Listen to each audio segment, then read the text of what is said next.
Hello. Happy Sunday. We are finally starting up the house in Fata Morgana. Hope y'all have been having a good day.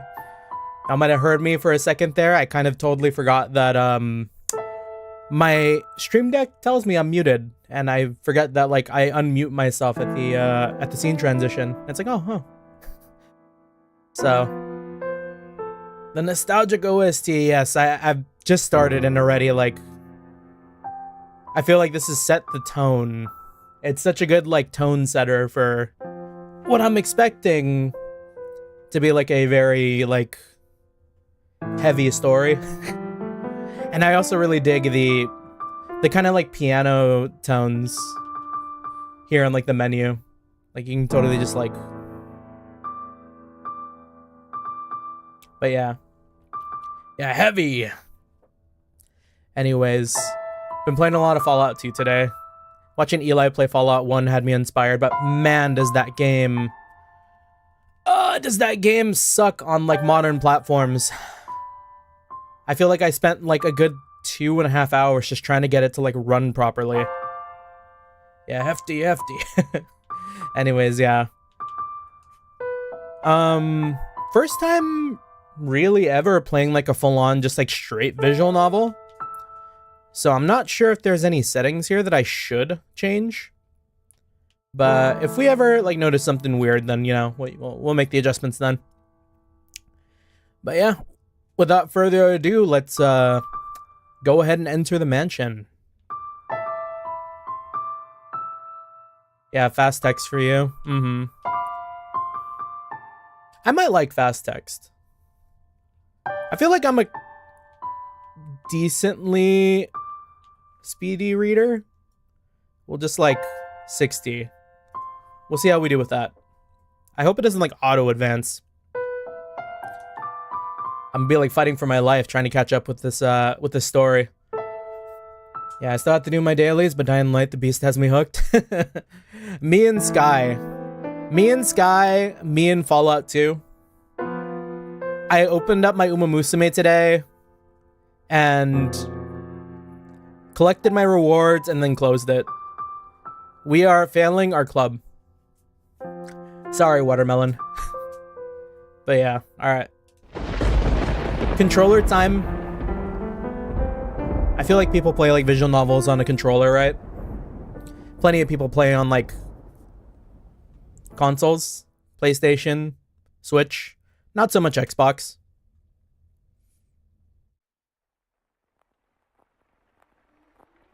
Oh yeah, we'll be getting the random Steam pop-ups in the top right.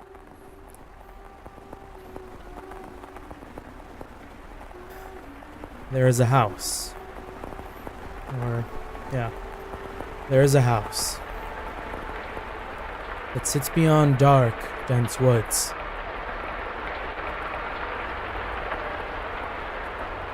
I got my headphones on, got my lights dimmed. Like the world fading into view after a dream.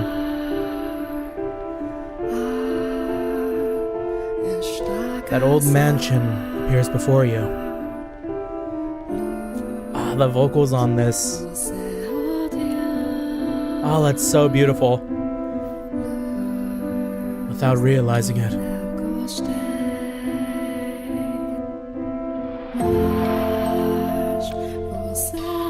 You instinctively accept as truth the events unfolding before you.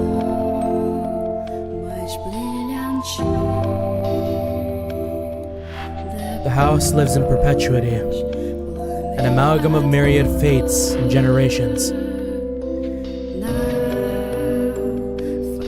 No one knows who first said,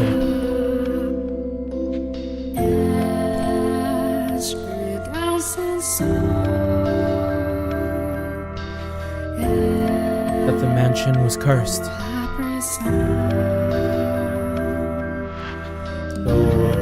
The fade, the blurry fade on that.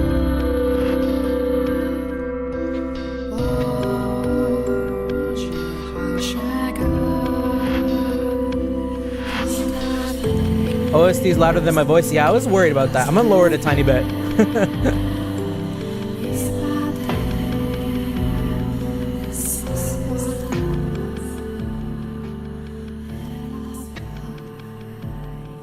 Yeah, that should be good.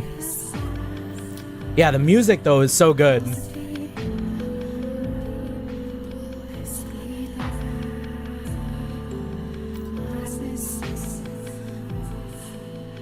The house in Fata Morgana.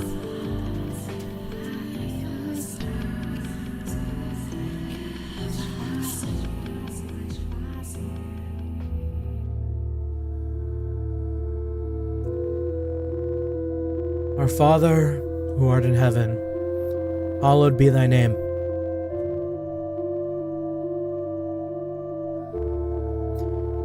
Have mercy on me, O Father.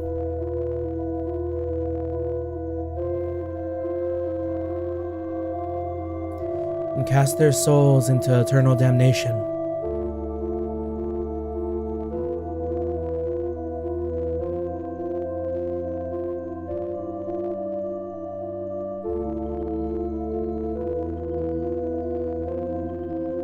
I was looking down upon a corpse.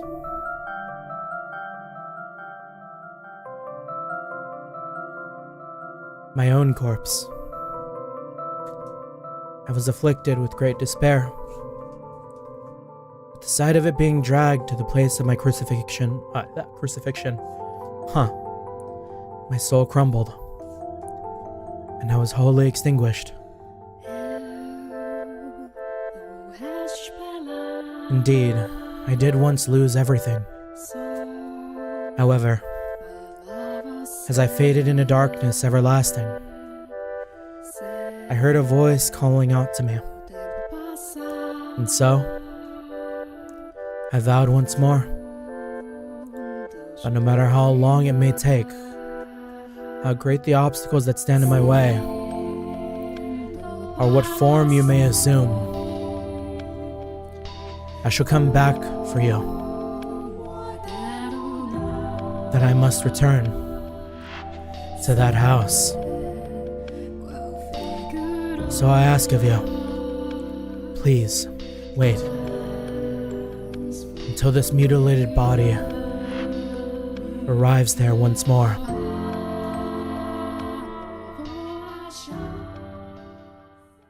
Damn. Your consciousness, wavering like a ship at sea, was slowly drawn back to the surface. Sir? Sister? With each new breath, feeling gradually return to your fingers. Master. Alright, we're a little too sister-brained with the last game being Uta. You could hear the pattering of rain from somewhere. Master? And the sound of a crackling fire. Wake up, Master. Creak, creak, creak. The wooden boards, they're getting closer. Wake up. When you came to, you were rocking back and forth in a rocking chair. The room was dimly lit. Aside from the flickering of the fireplace, there was no other illumination. No light shone through the closed windows. There was only the pitter-patter of rain on the glass. It was as though the whole mansion had been enveloped in darkness. Oh, splendid. You've finally awoken. Someone called out to you. You were about to search the room, but that turned out to be unnecessary. The source of the voice was crouching beside the chair, looking up at you with emerald eyes. Oh? Our maid? Or maybe we're a maid too? No, she called us Master. Good morning, Master. Oh. Oh. Wait, there's dialogue choices? Oh, okay. Good morning. What's the matter? Are you still waking up? You seem rather drowsy. Come now, you must gather yourself. Though I am glad to hear your voice. I have simply been waiting so long for this moment. Tending to the mansion all by my lonesome, ensuring it was ready for your return. Whenever that time may be. When I caught sight of you through the window, my heart fluttered. The time had finally arrived. You were perplexed. This woman, who looked like a maid, seemed to know you, but you had no memory of her. What kind of herbal tea would you like to start your day with? I have some wonderful chamomile leaves, if you'd like. She's very pretty. Or perhaps your tastes have changed since last we met. Tell me, Master, what would you like? I beg your pardon. I allowed myself to get too excited. But I hope you'll be sympathetic, Master. I am just utterly elated that I could see you again. The woman appeared to be genuinely delighted that you awoke, but she seemed to lack the energy typical of her age. Or perhaps life was a more appropriate word than energy. But the gloom extended beyond the maid. It seemed to encompass the entire mansion. The plaster walls illuminated by the fireplace, and the rose engravings in the ebony pillars felt vaguely familiar. But a crushing sense of claustrophobia overpowered that familiarity. What's the pause button, by the way? Oh!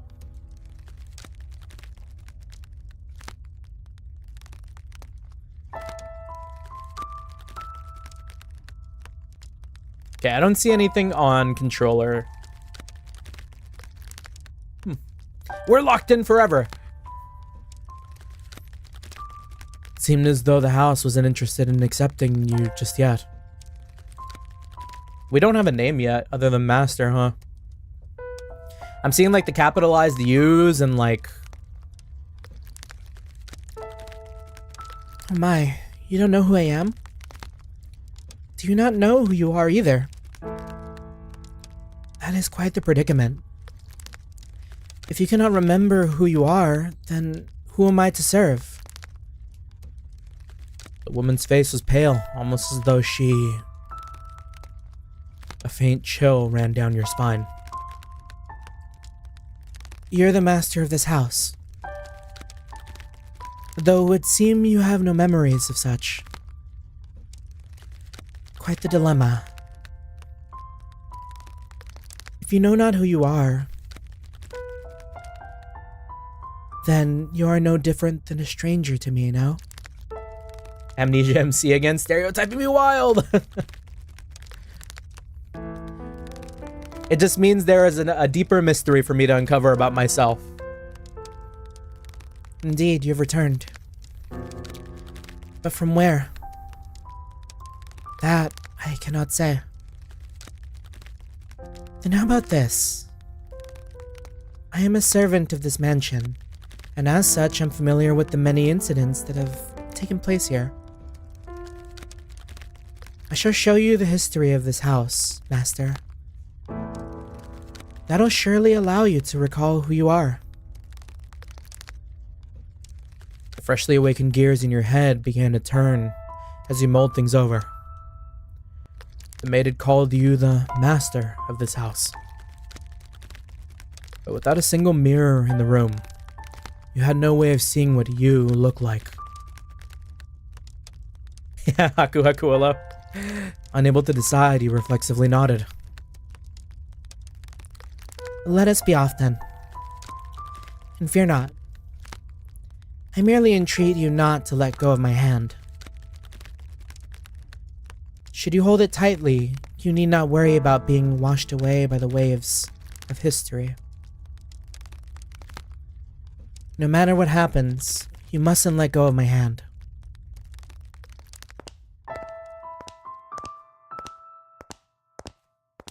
Okay, I know it's not Utawara Mono, but like I just can't help but think about like the twins and how they had the whole thing where like we couldn't let go of their hand or else we'd get lost. Your hand in hers. You followed the maid's lead through the hall. The air within the mansion was oppressive, as though a black miasma hovered within. The house was bleak and barren. Hardly a trace of color to be found. You came across an open window. Beyond it lay nothing but darkness. Whoa, Fata Morgana, hello Eli. Neither sunlight nor moonlight could have been seen. Have you ever played Fata Morgana, by the way? This is the first time for me. VN maxing. Yeah, you know it. We couldn't get enough of the visual novels after we finished Utawara Mono. Had to hop into another peak one. There were no chirping birds, no rustling grass, no signs of life at all. Everything that would normally give color to the world had vanished entirely. The only other presence was that of the maid. I find myself really enjoying doing like visual novels. Kind of in a weird way, it reminds me of my second grade teacher. I've talked about him plenty.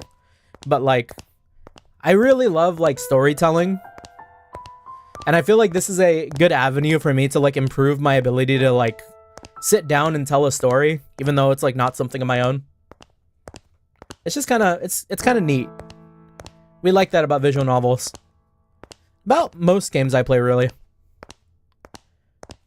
The only other presence was that of the maid. Following her lead, you proceeded through the mansion. After some time, you arrived at a double door. The glass within shattered. The door, once pure white, had long since faded into a dull gray. It appeared to lead to the back garden. You could hear children laughing on the other side. Though it's in the state you now see it, a beautiful, beautiful garden once laid beyond these doors. The owner at the time enjoyed gathering rare species of roses from all across the world. And at its grandest, it seemed every flower was in constant competition for the most majestic bloom. Would you like to see this wonderful era of splendor and prosperity? I very much hope it's to your liking, Master. The maid opened the doors to the back garden. A sudden gust of wind brushed across your face, forcing you to close your eyes as you followed the maid out of the doors. When you next opened your eyes, the world was no longer blanketed in shadows.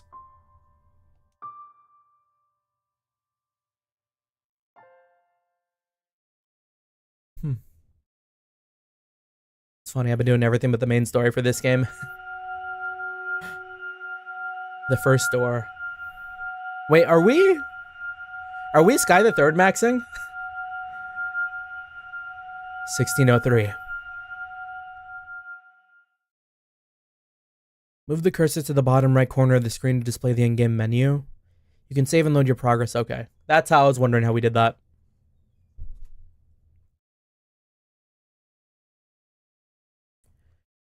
The mansion had an alluring air of beauty about it in that era. It was almost like something out of a fairy tale. This period of history could perhaps be described as a symphony of destruction, as cumbersome principles of old came crashing down. Okay, we're gonna switch to mouse. Oh, the music though.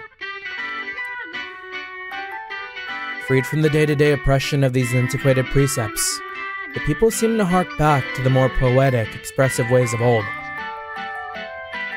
They took these new blossoming emotions in hand, and with them they wrote literature, painted portraits, composed theater, and found love.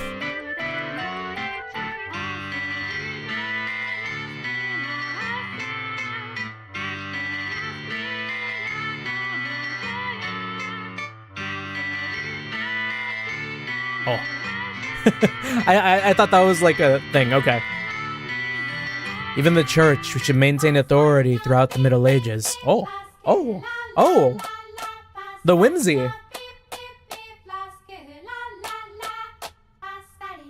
Wait. Is this game like widely known for its OST? Because like it's really good. Yeah, even the church would have maintained authority throughout the Middle Ages, embraced the changing times, adopting the culture's flowering sense of aesthetics. War would break out not 20 years from then, plucking the ripened era from the tree of history. But that's of no concern for us now. At the time, it was still what people refer to as the Golden Age. A period of furor for all who were there.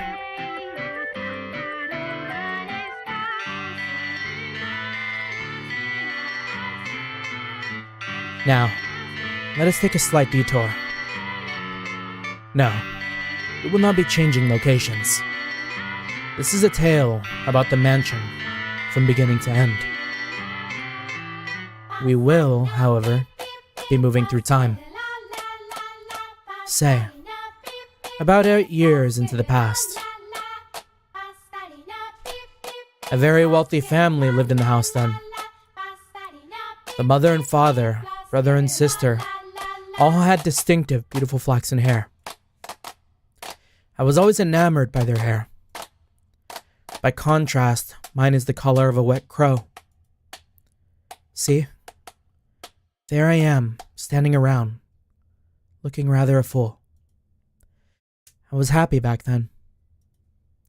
And what reason did I have not to be? Afforded the opportunity to attend such a beautiful home. So I poured my heart into serving that family. Listen closely, if you would. That soft, fleeting sound that could only be a young girl singing. Can you hear it?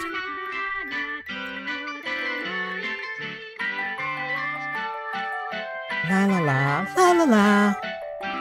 The girl you see, cheerfully picking crimson roses and singing like a songbird, was called Nellie?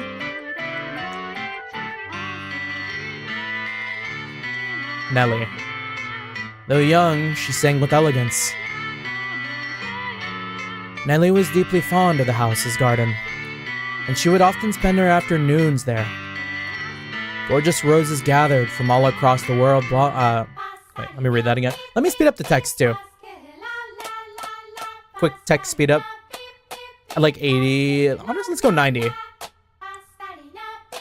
Yeah, gorgeous roses gathered from all across the world bloomed in the garden. They were given the utmost care, and even had their...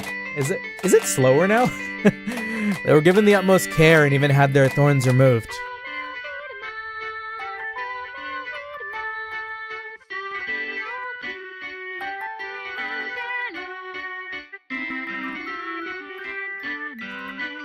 So, young Nellie would not hurt her...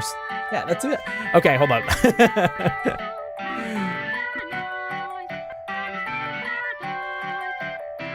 And this page turn delay. Oh, wait! I can't read. This is faster. Oh my gosh. I was like, wait. More milliseconds per character does not make sense. Hold on, I'm gonna turn it down a little bit more too. Okay. So young Nellie would not hurt herself naturally. The light brown-haired girl carefully plucked petals from the roses, gathering them up as she sang. Her voice was like music by fairies. Nay, the sight of her was like an angel descended from heaven. Oh dear, please don't look at me like that. I admit I was being rather fanciful. But what is a woman if not fanciful? Are we, Nellie? Little bird, singing night and day. For your little birdie heart, sing your woes away. Pretty flowers all around the little birds. And even when the sun comes up, Oh, dearest Mel, I've forgotten what comes next. Are you listening? Oh. Nellie was, as a matter of fact, not the only visitor to the rose garden that day. She always came with her older brother, Mel. The young siblings were inseparable. Mel adored his little sister, Mel adored his little sister, who in turn pined for his attention. The sight of the two innocent children cuddling together, not yet shackled by fear for the future, was truly heartwarming. That day, Mel was sitting in the shade of a tree reading a book.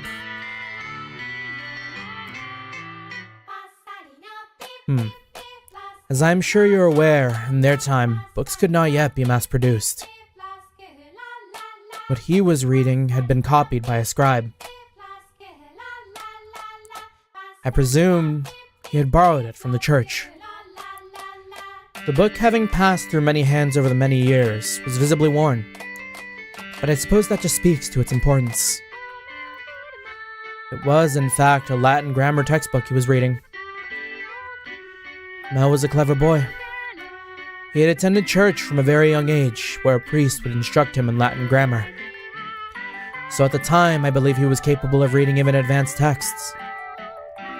Oh, dearest Mel, please. The young girl approached her brother, who was consumed by text. In her hand, she carried a large pile of rose petals. Damn. Dono walling his sister, you hate to see it. Though his sister's shadow overlapped with the trees, the boy still did not notice. So Nellie puffed her cheeks, thrust out her slender arms, and let the petals fall. Look at your head. Look, your head's covered in roses, Mel. Oh, Nellie. You got petals on the book.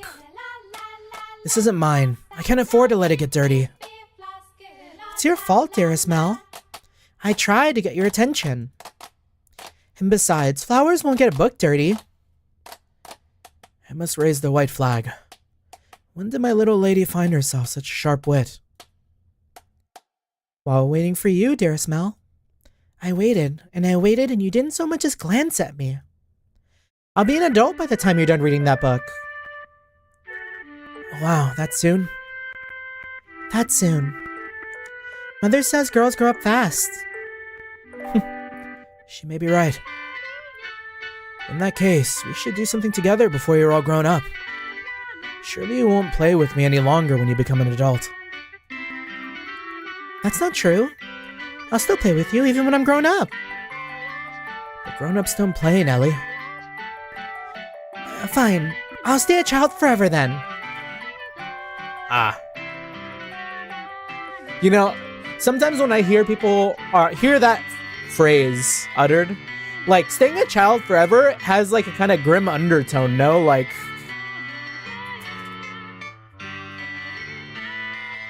is that foreshadowing?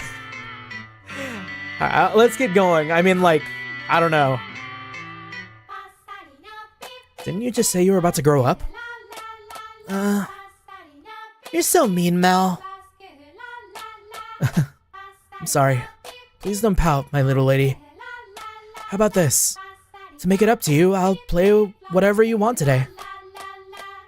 Really? Do you mean it? I want to play make-believe. Make-believe? Make-believe. I'll be a princess taken captive by an evil kingdom, and you, dearest Mel, will be my valiant knight. Like, tell me. I mean, it would be so tragic for them to be doing this, and then, like, flash forward. I don't know, 14 years later, Mel is on the front line. Nellie's been taken captive by the evil kingdom. A political prisoner.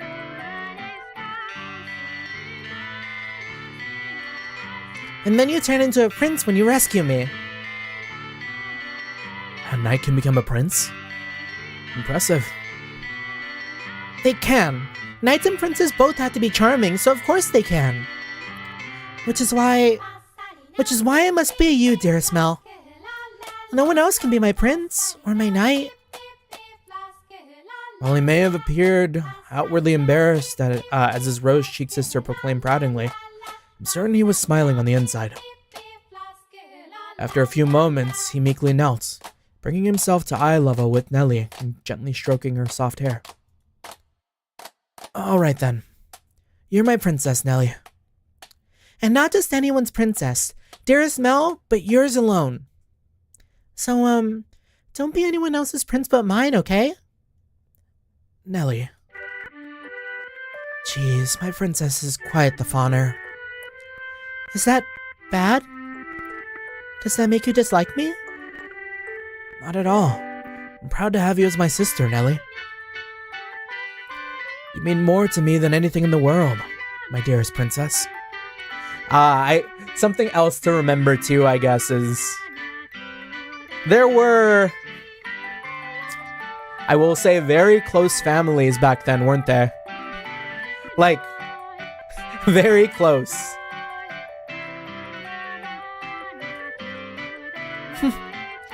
I love you, dearest Mel. You'll always be my prince forever and ever. Her mood quite improved. Nellie began humming the melody of the song she had forgotten the lyrics to.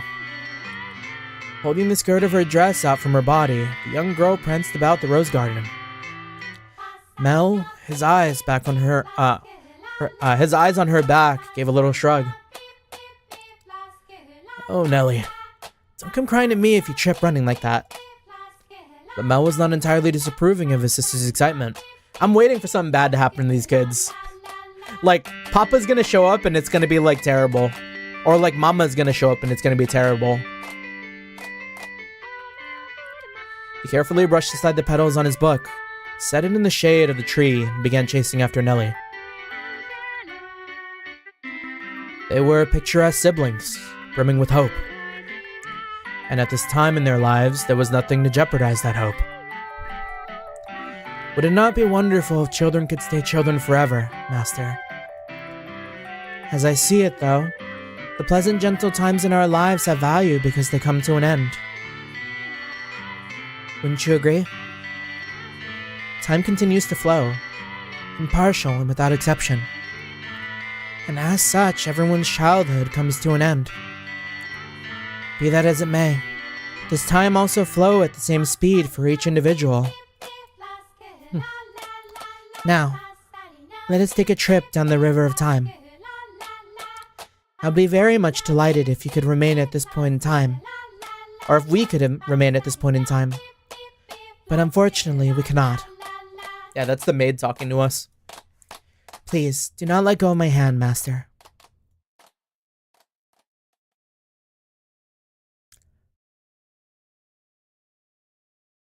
These kids are gonna grow up and it's gonna be very sad, I think.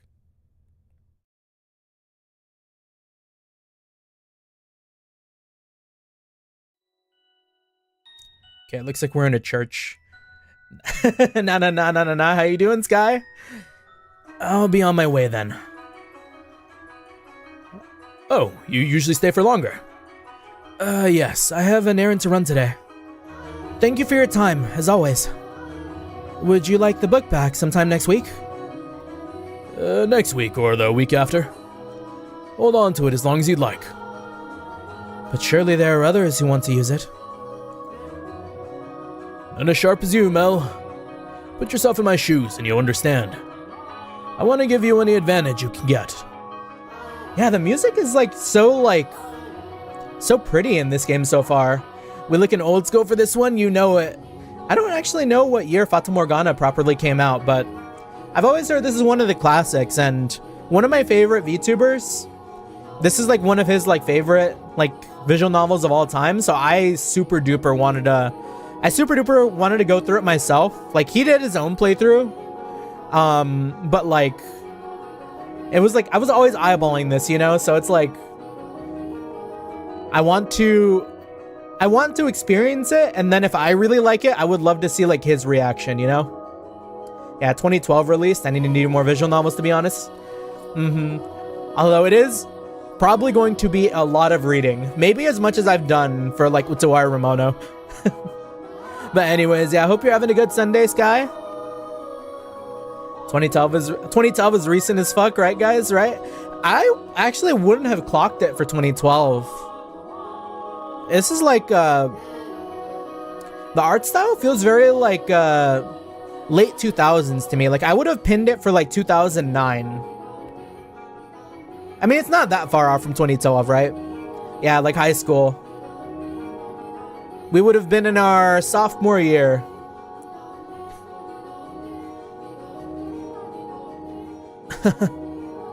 Oh, do you not believe me? No, I believe you, Father. And I mean to do whatever I can not to disappoint you. That's the spirit. If you need anything, don't hesitate to ask.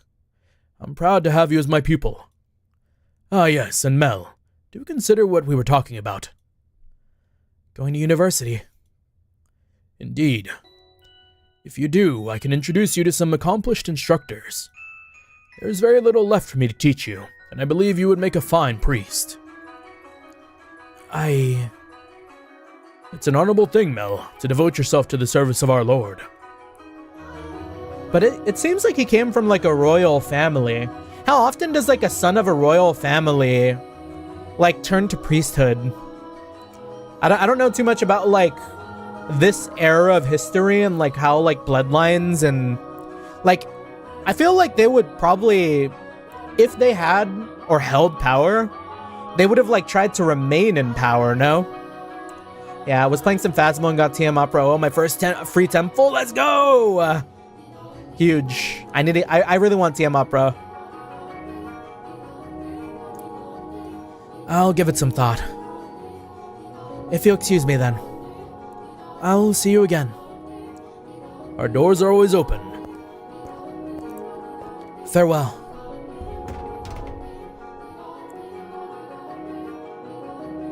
Whether it's in the service of God or the service of the church, it is an honorable profession. But theology? Yeah, a lot of stories in the Middle Ages where great men are often pushed towards the position of priesthood. Yeah, like, I have seen stories where maybe, like, at the fall of their, like, power, they will turn and become, like, members of the church, you know? And, like, take up, like, I don't know, like, living as, like, a monk or, like, a priest or whatever. Like, I've seen that, but, like, usually only when, like, there's no other choice besides, like, that or death, right? But theology? I wouldn't mind attending university, but I'm not sure. I'd kind of like to do something different. Something more befitting of the times. Yeah, university literally has theology. As for what, though, I'm stumped. But I need to make up my mind soon. If I drag my feet for too long, even my father is liable to grow impatient. Mercy me. Young sire, blessed young sire, alms for the poor. Ah, this beggar. If I'm not mistaken, he's been outside the church since last week. Alms. The way he shakes his head. I can get a glimpse of his forehead under his hood. He's completely bald. Buy yourself some bread with this. Thank you. Thank you so much. May the Lord bless your soul. Thanks.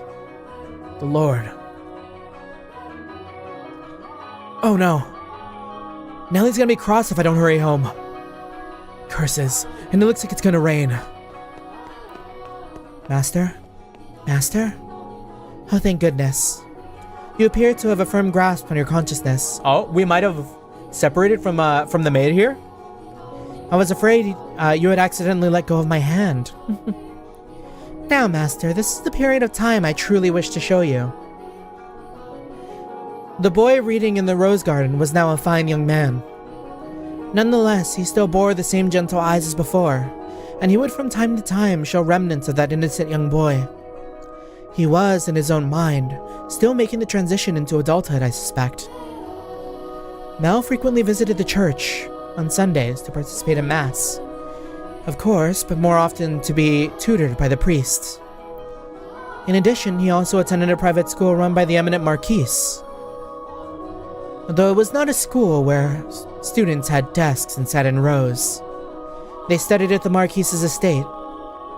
Secondary and higher education was not the same as it is today.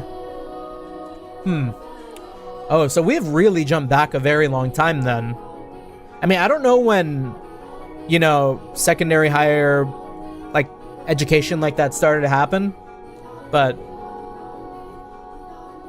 And Mao was considering university. The priest wanted to recruit him to the church, but Mao was having difficulty deciding what he should do.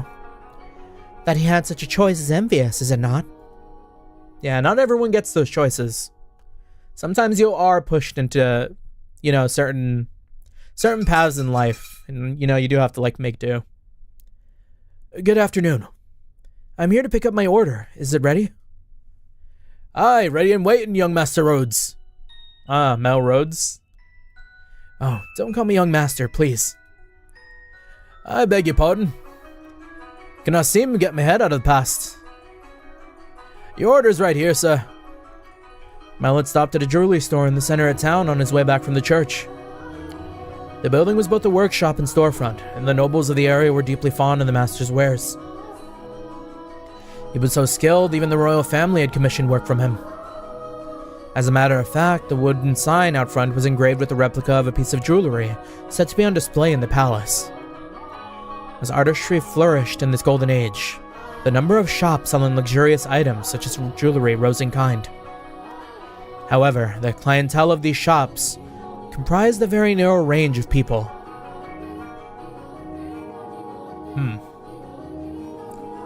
How crazy would it be if, after all this, we find out he's a noble, and this is right before the French Revolution? May I have a look? Of course, of course. Good, came out just as I hoped. Splendid work. Cannot afford to disappoint a loyal customer like yourself. An admirable work ethic. I'm sure she'll love it. Such a kind lad, young master. My boy back home could do well to learn a thing or two from you. Every man ought to show some woman some cordiality. Coming home to a cold fireplace is a sad thing indeed. Again, please don't call me young master. My apologies. I'll take this and be on my way then. Good day. If you find yourself in need of aught else, just let me know. I can make any jewelry you ask for. Come to me and your sweetheart's tale should be made. And I guarantee the two of you will have all sorts of fun when you give it to her. Oh? Oh? Please, I don't have a sweetheart. Huh, well that's a surprise. I'm sure many girls are vying for your hand too, young Master Rhodes. A fine family, good looking, charming. And your future's all but... I'll be on my way, thanks. I'm in a bit of a hurry. Good day. Come by again anytime. Goodness. Maybe I'll say I want to study abroad or something. Patient as my father may be, that would certainly anger him. I can hear it now. You're wasting your God-given talents, boy. I could renounce my name and rank, go somewhere far away. Sounds like the kind of plan Nellie would come up with. He's in that, rebellious stage too.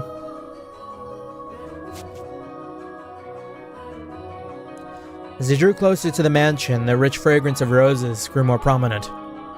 Over time, the distinctive scent had led visitors to refer to the house as Rose Manor. It was also probably a play on the flaxen-haired family's last name, Rhodes, where you heard the owner of the jewelry store say just moments ago. Wow, I can't read. Which you heard the owner of the jewelry store say just moments ago. The mansion looked quite different than it does now. No thickets of ivy covering the walls, and no rotten broken doors to be found. I wonder what the Rhodes family would think if they saw the house in its present, tragic condition. The sight of their abundantly blooming roses, a veritable symbol of prosperity, long since withered and turned into soil. My apologies, I got a little sentimental there. Let us forget for a moment about our own time. I suppose I stayed out a little too long. Oh well, the sun still shines high in the sky. I'm sure it's... Oh, get jumped, Dear sister? Dearest Mel, what took you so long? Wherever have you been? I've been waiting forever.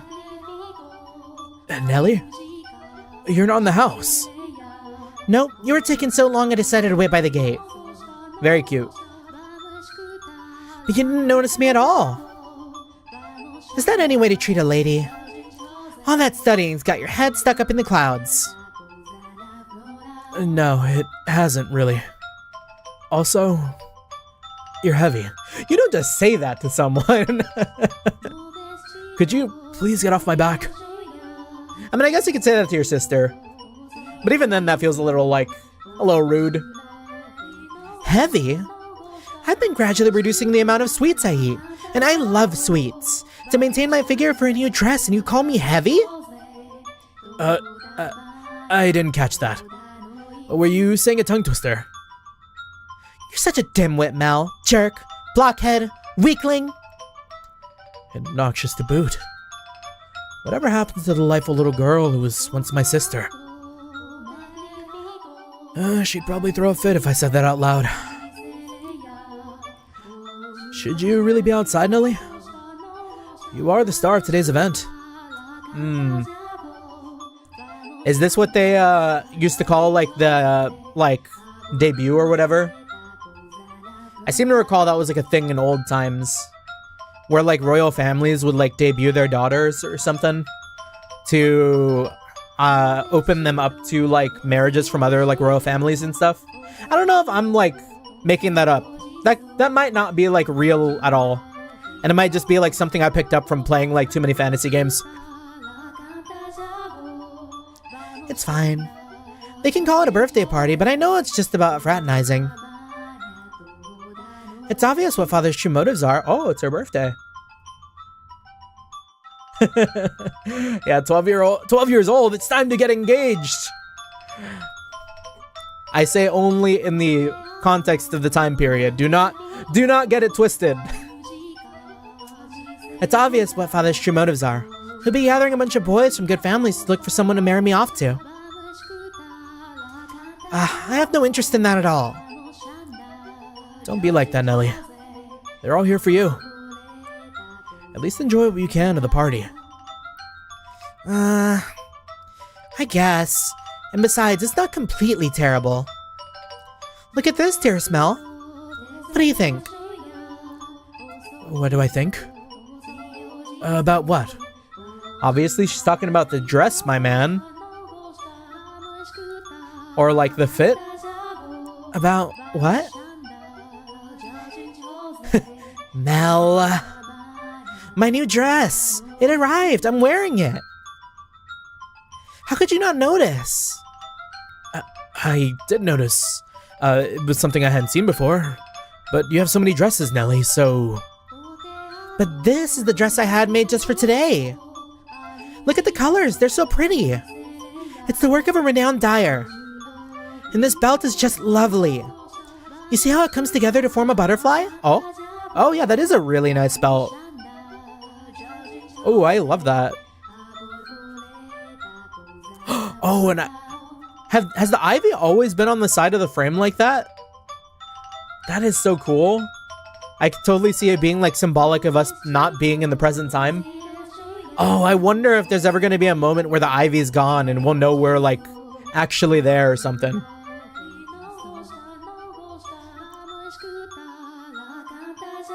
Oh, I'm just absolutely in love with it. I think I'll be wearing this dress for a while to come. So tell me, what do you think? Does it look good on me? Yeah, it does. It's pretty. In some ways, I guess she is still a delightful little girl. Oh, dear Smell, I love you. Oh. Get pounced? Whoa, don't jump on me like that. Oh my, you dropped something. Oh, he's gonna drop the amulet or whatever, the necklace? That was what he got, right? A necklace? And what have we here? Oh, wait, hold on. No, you can't have that yet. Is it a present? Give it back. I was gonna give that to you later. I knew it. It's for me. And just what could it be? Hey, don't open it. What's the big deal? It's gonna be mine soon anyways, isn't it?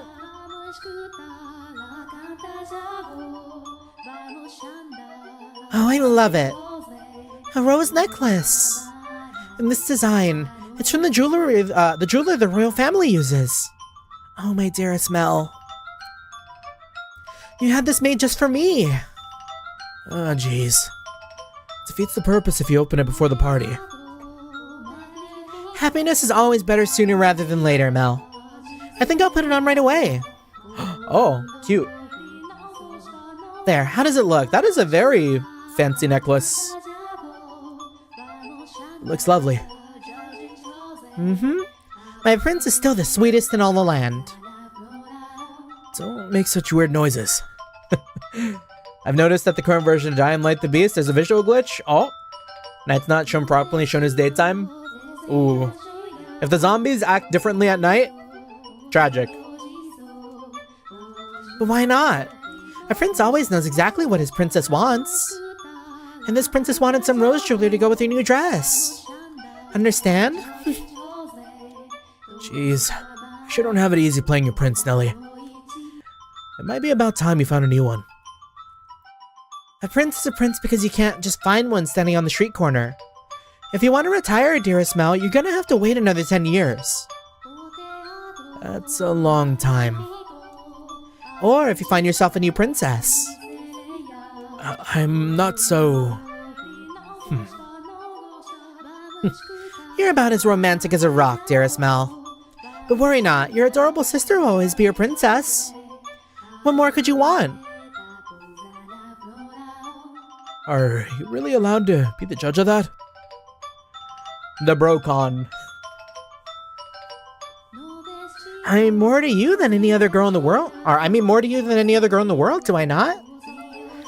Then that makes you, that makes me your perfect princess. Hey, what's with that laugh and it'll all be over soon laugh? You're always telling me I mean more than anyone to you. Yes, you do. More than anyone in the world. My beloved baby sister. I'll take good care of the necklace. Thank you, my dearest Mel. Well, if you're happy with it, then so am I. You're very welcome. Now, back to the house with you. Can't have a party without the guest of honor. Do you know if anyone is here yet? No. I imagine they'll be here soon, though. Were you down at the church again today, Mel? Yeah, it was something I didn't know how to translate, so I went to look it up. Wow, so diligent. I can't say I really like the priest there, though. Actually, I kind of feel the same way. What, really? Why? Well, you know, I have my reasons. So even you don't always like the priest, huh? Let's get mass on Sunday then. We can go play... No skipping church. As grew the brother, so too did the sister. That day, Nellie would be turning 14, and Mel, 3 years her senior, was 17. You saw it with your own eyes, so you know just how much she's changed. She was always a cute little girl, and she grew into an even more beautiful young woman. Though she was only 14, she was well on her way to becoming a fine lady. As for her character, well... But a girl like that has her own charms, would you not say? Drifting down the river of time, the two siblings matured into healthy young adults, but the core of their relationship did not change in the slightest. Nellie was very much attached to her brother, and as much as Mel complained, he still cared deeply for his sister. Around the time the sun had begun to set, carriages started lining up outside, as well-dressed aristocrats made their way into the house. As Nellie had suspected, the majority of them were boys.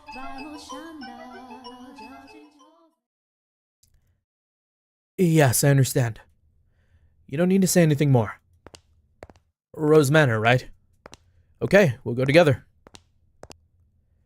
Me alone? No, please don't make me. The inhabitants of Rose Manor are surely living quite contented lives, and I'm sure they don't remember a thing. Oh? Oh?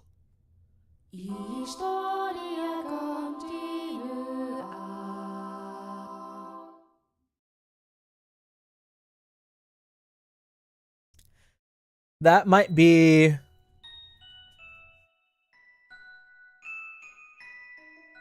I don't know, I always think that families like this maybe have some sort of dark past. When they're presented like so like... such in a positive light like this and things, they're usually like something grim in the background. Like maybe they like stepped on some people up here and that was them. We'll see, we'll see. The room with the fireplace was always kept in pristine condition so they could entertain guests at any time. Walls colorfully decorated with tapestries and stained glass windows gave testament to their great fortunes. The servants' first assignment every morning was to clean this room. Pitchers, silver plates, and silverware were polished to a shine so they could be proudly put to use at a moment's notice. And for events like their daughter's birthday, the room served an even more important role. The tabletops were removable, so they had ordered new tabletops with designs made specifically for this occasion. And once the banquet had drawn to a close, tables speckled with half-empty wine glasses and leftover candied fruits were moved off to the side to make room for, of course, the festivities. Good evening, Lady Nellie. You're looking particularly lovely today. Nellie, I had these jewels cut just for you. You'll let me have this dance, won't you? She's looking a little not too happy.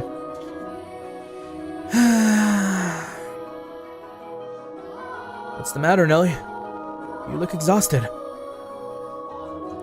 These are pretty good. Want one? I know you like sweets. They're apples candied in rock sugar, I think.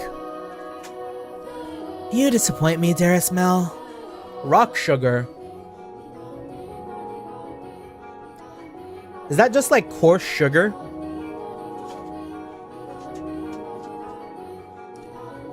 You disappoint me, dearest Mel. What do you think is the matter? They just keep coming, it never ends. She had like a pouty face. It's driving me up the wall. Everyone's just repeating the same lines they've been taught. They all think pretty jewels and requests to dance are enough to make a girl swoon. But I think that is true for you, Nellie. Though, why is she disappointed with me? I think I'm done with birthday parties after this year. They'll probably throw an even bigger one next year. Huh? Why? Well, you know, you're about that age, Nellie.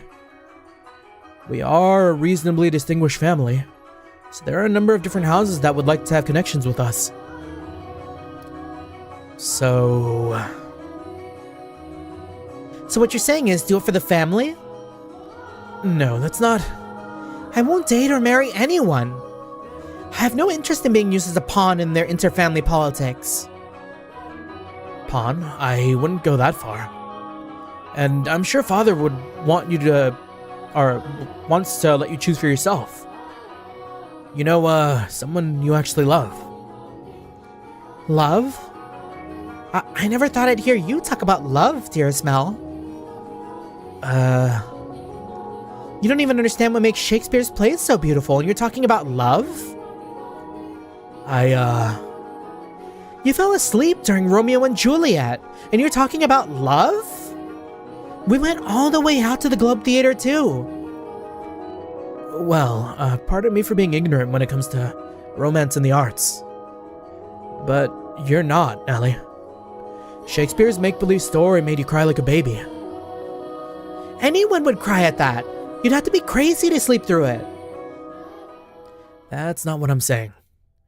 Someone as emotionally vibrant as you, Nellie, would have no problem finding love. You track?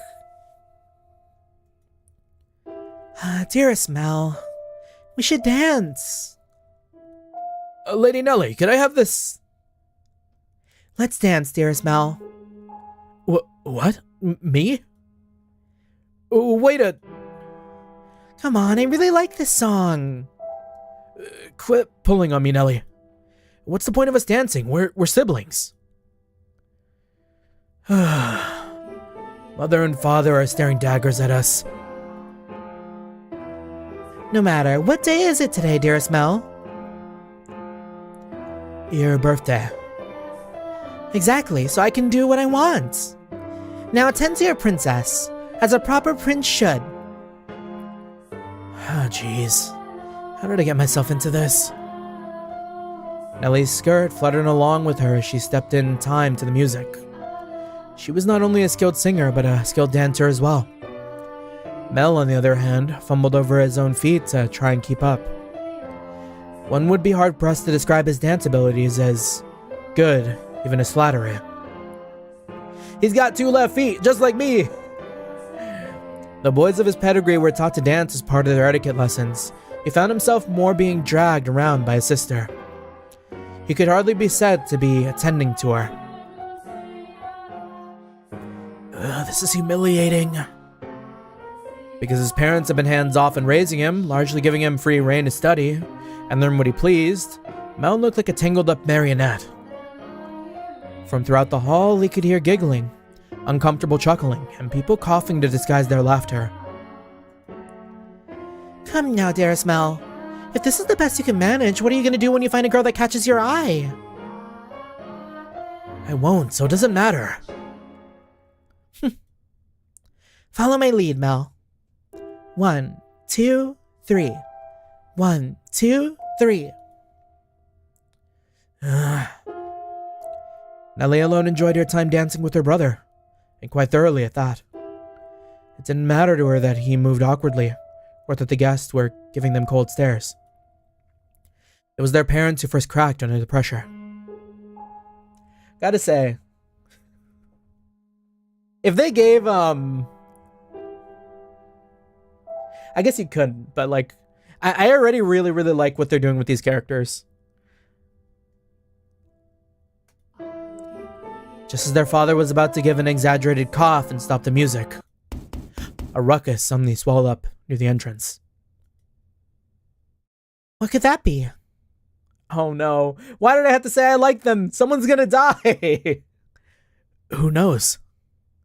Whatever's going on, I've been spared. The music came to a stop and the party guests began bustling. The sibling's father spoke up sternly about the noise in order to quell the spreading commotion.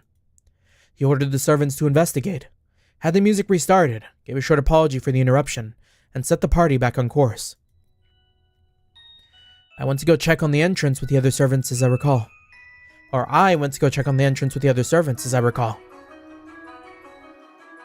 my, why are you looking at me like that? Oh.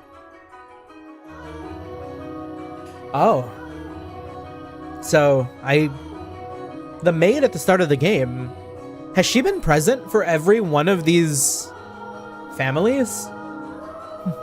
These are not my memories, but those which dwell within the mansion. Do you think we should be following what happens next from my perspective then? That is not what confused you?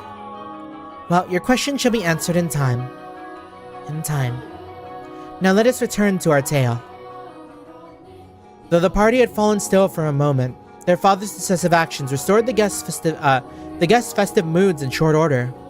So it was not by any means the commotion that caused the ball to conclude earlier than planned. Oh dear, I hear thunder. It's rather loud too. Sounds like we have quite the storm brewing. They lived in a country where the weather was nothing if not unpredictable. Rain was a frequent occurrence there. Was Shakespeare, like, Britain? Is that British culture? Is the Globe Theatre, like, somewhere in Britain? We're not cultured enough for these things.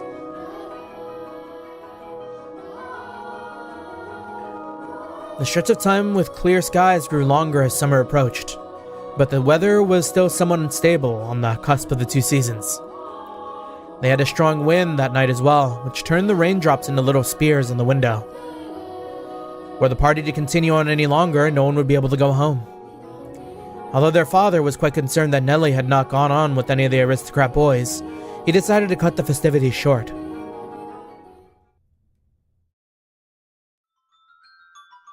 Well, Mel is gonna get something from his dad, isn't he? Thank goodness it ended early. How lucky I am. This must be a blessing for always being such a good girl. I'm not sure having your own birthday party cut short counts as lucky. But it was no fun. I can't help it if I'm not enjoying myself. And for heaven's sake, Arthur was here. I have no interest in dancing with that dunce. Arthur? Who's that again? Someone who was here? Unbelievable. You don't remember anything, do you, dearest Mel? He came over to play a few times when we were little. He's covered in gross freckles and he's a huge jerk. He said my hairs looked like the color of fallen leaves. Fallen leaves! Okay, but like...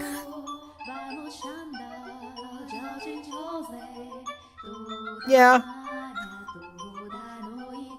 Just thinking about that ugly smirk has me fuming. What do you tell someone who has blonde hair? Cause like, I mean, I thought like, you know,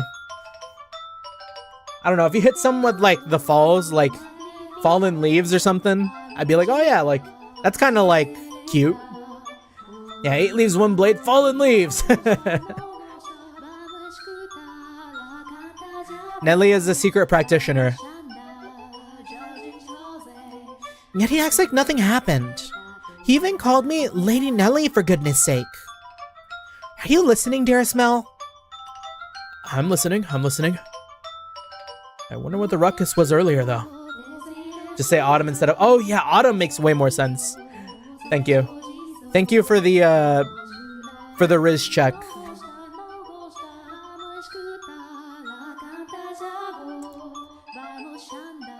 You weren't listening, were you? Who cares about that? Sorry, but aren't you curious? It probably wasn't another guest, at least. Maybe a cat sneaked in. You think so? I do. But enough about that. Would you like to play play cards in my room, dearest Mel? Seriously? I'm exhausted, though. It's not even that late. Fine. Something feels kind of off. A cat? It's gotta be one loud-ass cat. I wanna go check. Come on, hurry up! Hold on. You don't need to drag me, Nelly. My birthday isn't over yet, so you're not done attending to me. Oh, Nelly.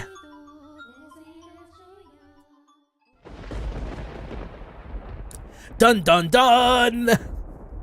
The murderer has snuck into the house.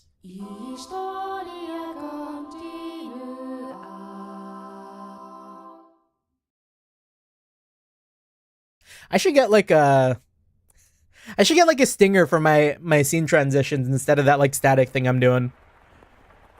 Imagine just like I change scenes and like you just hear the Fata Morgana like scene change. The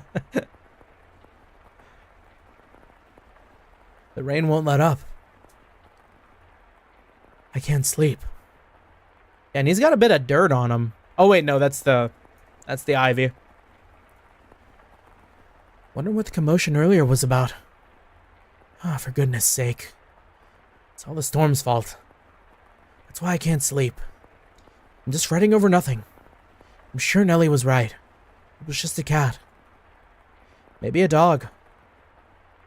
Yeah, he seems pretty nervous about this, no? I can't sleep. I hardly ever have this much trouble falling asleep. What could this feeling be, I wonder?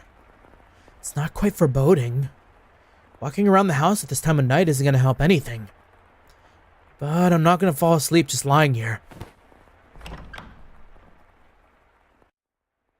The only sound that could be heard in the dark corridors were the sharp pitter-patter of the rain, his footsteps and his breathing. Though he was intimately familiar with the layout of the house, that night the hallways felt like an endless labyrinth veiled in shadows. He has entered the Silent Hill house. No moonlight shone through the windows, so he naturally found himself moving cautiously, despite being in his own residence. Keeping the palms of his hands pressed up against the chilly wall, he puts one foot in front of the other. But to where was he supposed to head? Mel, of course, had no way of answering that question himself. If he had anything, it was guidance from above. The path to his destination lit by flashes of lightning. Or perhaps there was something else leading him along. Though he progressed with a fair bit of hesitation in his step, Mel was slowly but surely drawing nearer to one room in particular. His sister's room? Could it be his sister's room? He made his way through the seemingly endless halls. Past the living room, its fireplace long since cooled. Into another corridor. And then stopped outside in Abigail's bedchamber. Abigail. The dim glow of a lamp spilled through the crack in the door. A gust of wind is not necessary to make a flame flicker. A person's movements or vibrations in the air from someone speaking, the slightest of motions can cause the light of a fire to quiver, shifting subtly as though nudged by an invisible fingertip. I can see a light from inside. Is she still awake? A voice. You seem to be hesitating. Is an Abigail like a maid? It would not be difficult for him to approach the door and peer inside. But he had reservations about peeping in on another's chambers, even if it was his own home. Moreover, this room was assigned to a woman. There was a woman behind that door. What would you do, Master, in this situation? Would you succumb to your curiosity and gaze inside? Or would you respect the owner's privacy? I shouldn't be doing this. But the voice feels like it's calling to me? Or someone else. Yes, me. Could sense someone watching me at that moment. He had succumbed to his curiosity. He stood on the other side of the door from me, his flaxen eyes open wide, trying to remain as invisible as possible. The wavering in his heart seemed to create faint ripples in the air, which I pretended not to notice. Yes, I knew he was there. I could sense his presence and his wavering emotions. However, I could not begin to speculate as to his true feelings, or how great a surprise this was to him. I too am discovering new facets of this tale by viewing it through the eyes of the mansion. But it's not I who is of concern, Master. It is you. You and Mel. I know I shouldn't be doing this. I should be ashamed of myself. But I can't look away. Oh? Who is that? Her skin.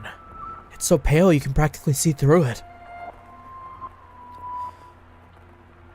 Is it that white because she was out in the cold rain? Her hair is white as snow, and her eyes, they're like, how do I describe it? My vocabulary truly lacks for situations like this. Okay, well, she doesn't seem like the well-off kind of girl, judging by the stitching on that shirt, right? I wonder where she came from. Yeah, bro is down, hook, line, and sinker. Something else I'm curious about. Every so often, I can hear the music kind of like stutter, but it feels like very, very intentional. And I feel like maybe it is intentional. It's hard for me to say because all the Fallout 2 I've been playing has been like so stuttery. Yeah, because it doesn't feel like a bad stutter. It feels like an artistic stutter. They look like blood? Red eyes, white hair? No, that's just disturbing. Then wine, perhaps? No, more translucent than that. Gemstones, then. Yes, gemstones. Her eyes are like rubies. I've never seen anyone like her before. What could they be talking about? Mel's eyes were fixed on a peculiar young woman. She had glass-like skin, eyes that glimmered in the flickering candlelight, and snow-white hair that flowed like luxurious silk. But her lips were bluish-purple, her soft, delicate skin sullied with grime. Her twinkling eyes pointed down at the floor, and her hair in disheveled mess. She was, even at a glance, clearly not a lady of means. The tips of her fingers were cracked from the cold, her nails pale from malnutrition, her garb little more than rags. However, true beauty is always visible, no matter what it may be hidden beneath. Even wrapped in a veil of insalubrity. Wow. Okay. First word of the day. Insalubrity?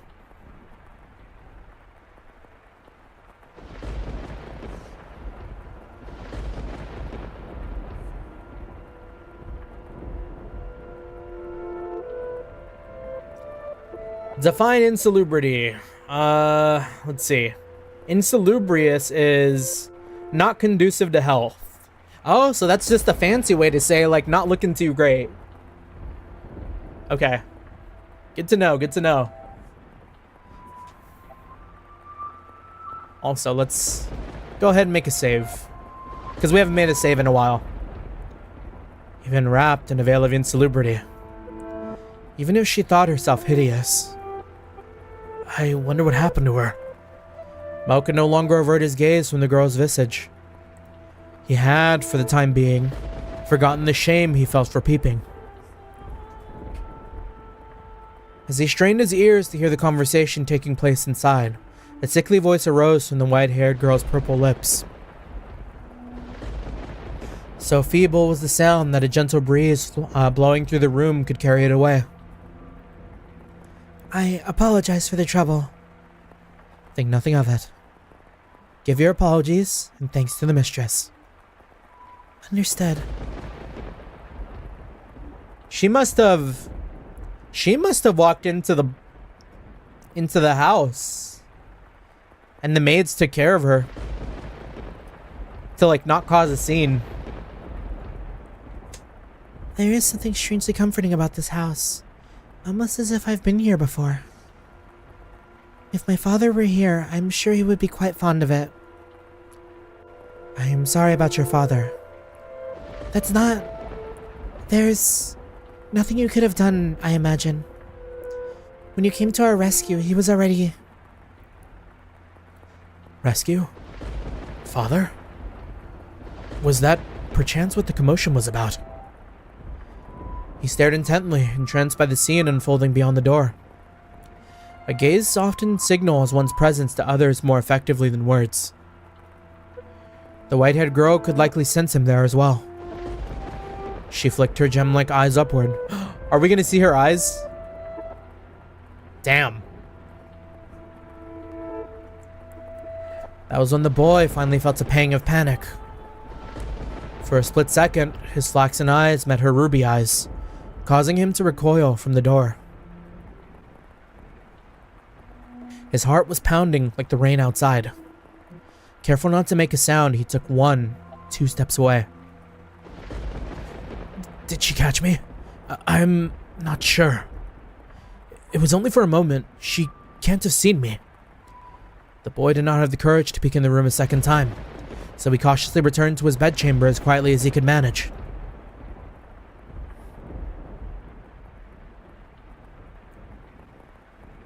But even beneath his covers, he could not erase that girl's eyes from his memory. Her melancholic red irises, her voice, delicate as a glass sculpture, her pale, almost lifeless skin, her pure white hair. Every singular detail kept him from banishing her image from his mind. Nor could he restrain his heavy pounding heart. Who could she be?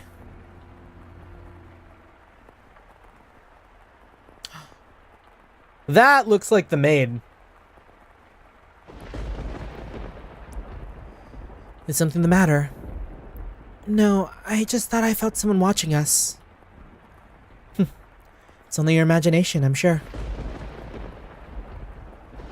If not your imagination, then perhaps some unseen force was watching you. Unseen force? Are you familiar with how people refer to this mansion? Rose Manor. Yes, indeed. It is called Rose Manor because you can smell the sweet fragrance of the rose garden, even at a great distance. But that is not what I meant. It is said that a witch resides within the house. A witch? I have not heard of such stories. You probably wouldn't have. It was a very, very long time ago. Nothing you need to concern yourself with. You have a peculiar presence about you. Should I consider that a compliment? It's getting late. You should get some rest. A room has already been set aside for you. But first, may I ask you one thing? Yes? I do not believe you have given me your name yet. My name is... No, they can't do that to us! L? L? El Condor Pasta. Mel? Huh. What? Wake up. Get up, Mel! What? Huh? It's morning. You disappoint me, dearest Mel. It's very much long since morning. I didn't see you at breakfast, so I came to find out what was the matter. I've really been asleep that long. And father is too lenient on you, dearest Mel. Oversleeping is hardly proper behavior for a firstborn son. I know. But before that... Yes, dearest Mel?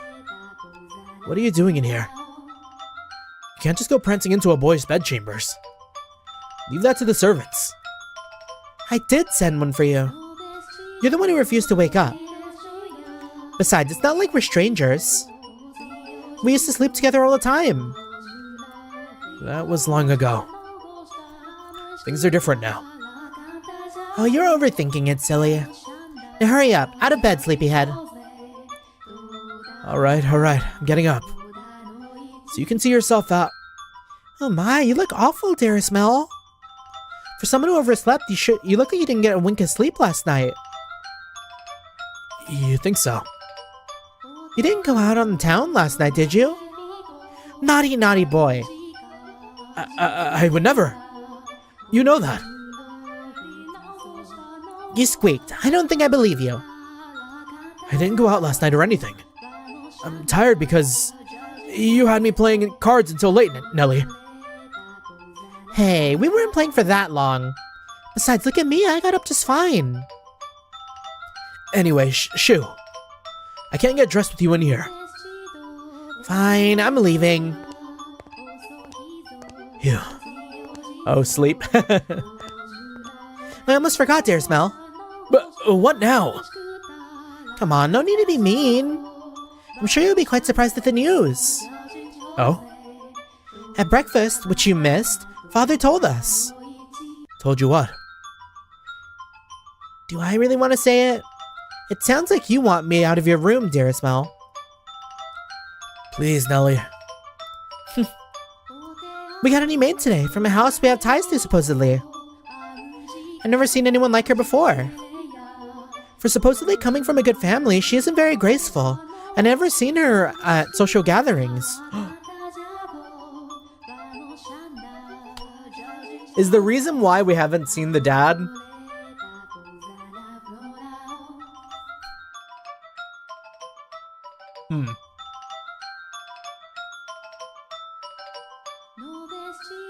Could the maid be like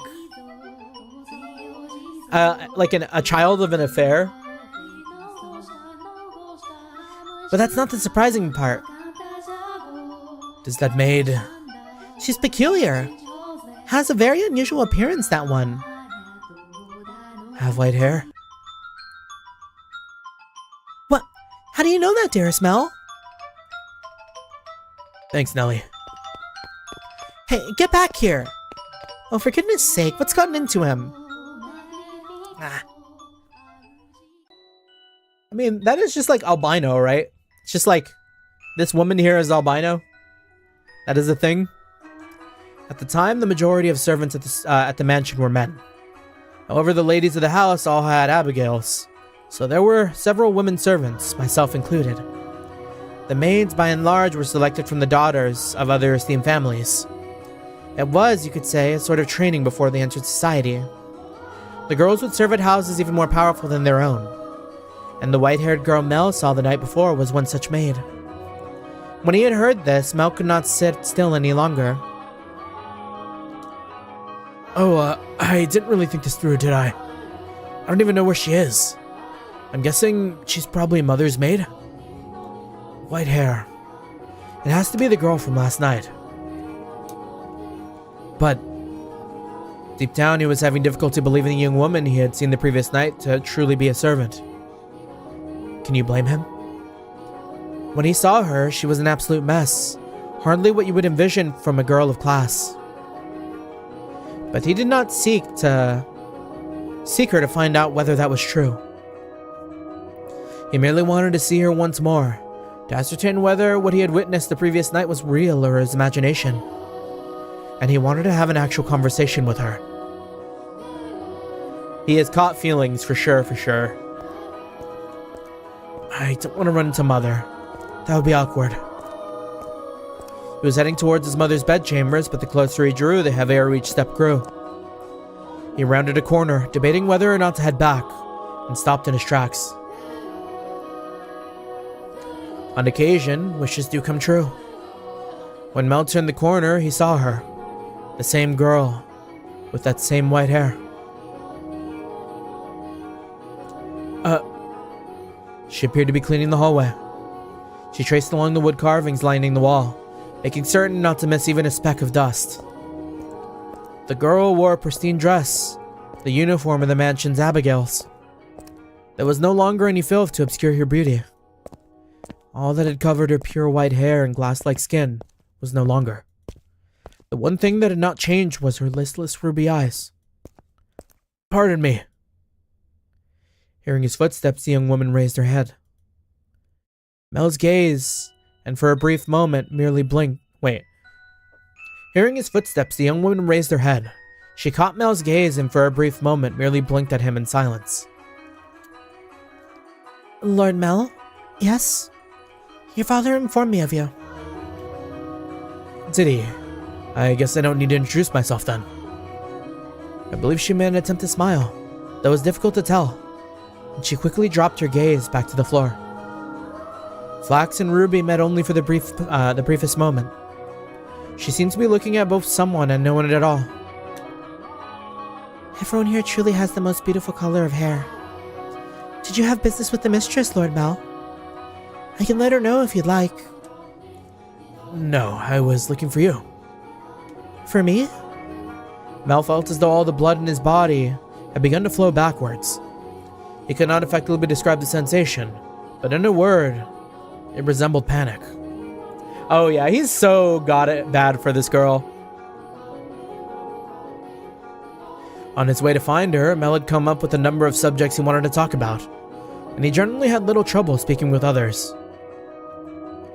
He had less experience interacting with women, this was true, but the time he had spent around Nellie had kept him from stumbling too much. Until then... Yes, for you. Why would you be looking for me, Lord Mel? I was wondering how you were doing. Pardon? I'm quite fine. I was waiting for Mel to be like, oh yeah, I know you're fine. I know you're fine. Good, that's great to hear. You fool, Mel, what are you even saying? You have more important things to ask, like where she came from. Or to tell her she has pretty hair and eyes. But I don't want to trouble her too much. Lord Mel? Yes. Yes? Sorry, you just suddenly fell silent. Was I, in your way? In my way? No, not at all. What are you up to? I'm working. I'm cleaning. Well, yeah, I didn't even need to ask. You're cleaning.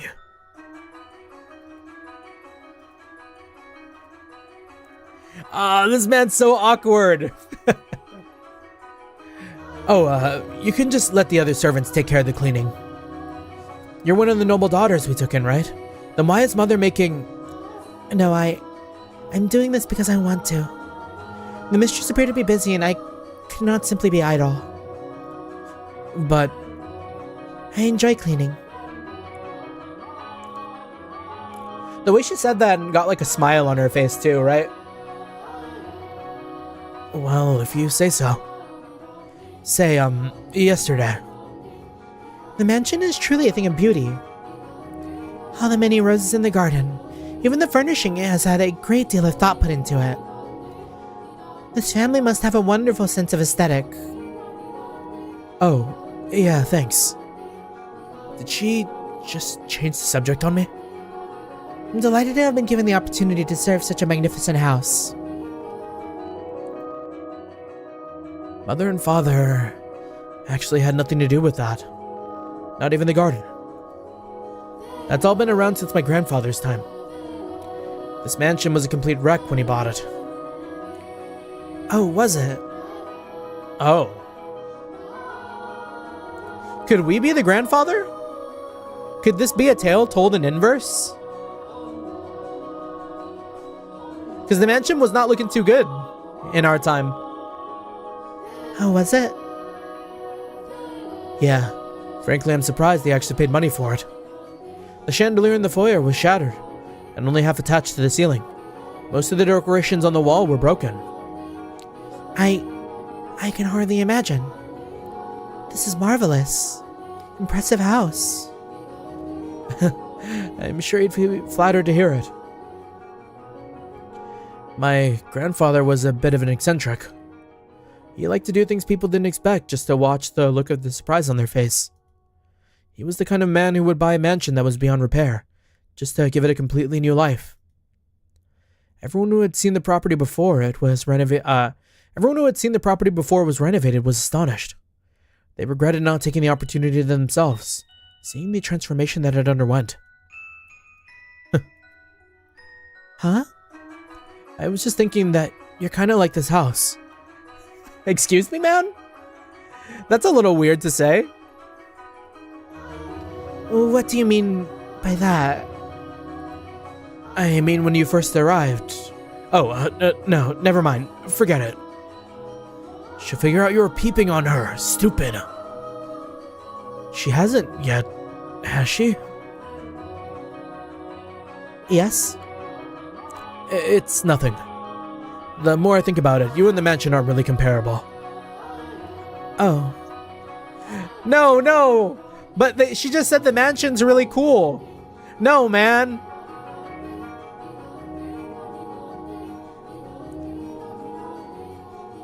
The truth is, being a rundown mess isn't the only reason nobody wanted to buy the house. They say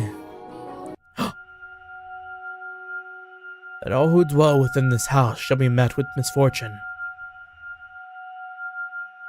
Do you believe it?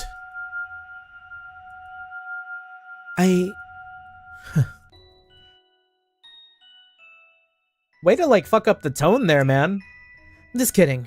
It's not actually true. It's all rumors and hearsay, embellished to make the tale more exciting. The rumors only started because of how it used to look. If this mansion truly begot misfortune, then we wouldn't still be here. And it wouldn't explain how my grandfather died. Do you know how he passed? Surrounded by loved ones. As lucky as you can get. No, how'd he die? What? Inside a lovely lady. Yeah, what? Excuse me? Believe it or not, that's how he died. Together with a young, beautiful woman. His time ran out while he was making love to her, they say. A rather crude way to go. But he was hardly misfortunate. Okay, but the lady though, like...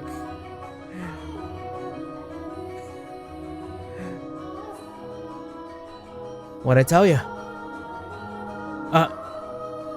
Yes? Just so you know, I promise I didn't inherit my grandfather's propensity for such base behavior. I am pure of body and spirit, dedicated wholly to my studies, so... Why even mention why he died in those exact words? For the bit. Hey, she laughed. Oh, she laughed? It worked? My apologies. No, it's fine. Anyways, we were talking about the mansion, right? I've always thought it was kind of strange place myself. That dress you're wearing, it was found here after my grandfather bought it. You don't see that kind of design around these parts, so I'm guessing it was probably imported. The architecture is really old-fashioned too, which must have caught my grandfather's eye. When he announced his plans to buy it, the entire family opposed his decision, but he refused to budge. Renovation upon renovation gave the mansion new life, but of all his work, he was most fond of the roses in the garden. He collected species from all over the world, and every time he got a new one, he would summon gardeners to arrange and grow them. It took incredibly long to complete. There were even some that wouldn't grow in the climate of this land, but grandfather refused to give in. He truly loves roses. Or loved roses. Me, I don't really get how someone could be so impassioned about them. It's just embarrassing every time someone calls this house Rose Manor. Perhaps those roses were meant for someone. What? I'm simply speculating. Roses make wonderful gifts after all. Indeed they do. If you like roses as much as Nellie, then you're welcome to go see them for yourself. Pick as many as you'd like. If anyone asks, just say I give you permission. Don't be shy. I'm sure it'll get tiring if you do all the work. Or if you do all this work. If all you do is work. No, I'm sensitive to sunlight. A vampire! No, just albino. I think albino people are also sensitive to sunlight, right? Oh, that's unusual. Perhaps that explains why you're so pale. I had no idea. That sounds rough. And your skin is so pretty too.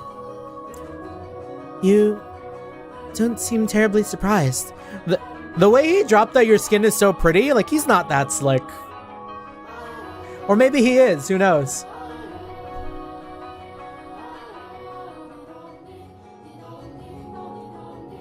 What? Oh, no, I'm very much surprised. Or would you have preferred a more dramatic response? No, I expected you to find it disturbing. I'm sensitive to sunlight and can hardly spend any time outside. That makes me sound like some kind of demonic creature. Oh, you worry too much. There's not a monster in the world as sweet as you. Okay, wait, he's kind of flipped it around. Wait, maybe he does have game. Oh, never mind, he lost it. Yes? Are the other maids teasing you, perhaps? The black-haired one especially. She's, how should I put it? A little frightening. Almost as if she has a steel heart or something. She's impenetrable. Right, she's one of Mother's maids too, isn't she? Now I'm even more worried. Since you refuse to follow my instructions, you are henceforth hellspawn. I can imagine her saying that. Oh, and again. I'm very sorry. No need to apologize. In fact, I wish you'd laugh more. She's actually very kind to me. And everything she does with incredible precision and efficiency. She looks so young, and yet she has such skill. How long has she been here in this mansion? Actually, she's been here for quite some time. But I don't know exactly how long. No one knows how old she is. It's kind of creepy. I've never once considered her such. Sorry, you're right. It's bad manners to speak ill of others. Either way, she still scares me.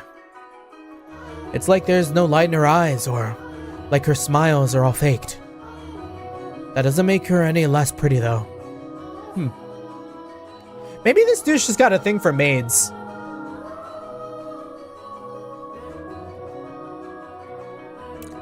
The conversation died. I have to think of something else to talk about.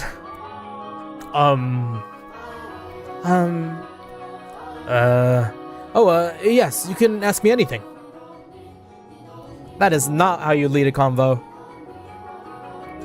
Does the master, your father, Lord Mel, often retire from the mansion? I have not seen him around. Yeah. Father frequently returns home. This mansion is actually our secondary house. Why do you ask, though? I was just curious. Nothing more.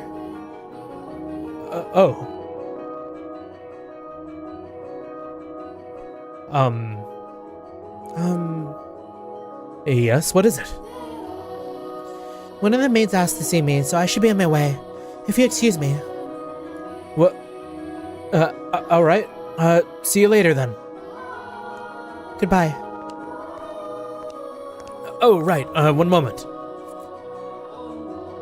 Since you're sensitive to the sun, I can pick some roses from time to time for you. For you to decorate your room. Lord Mel. That's all. Sorry for holding you up. Why am I so bad at this? That's cute.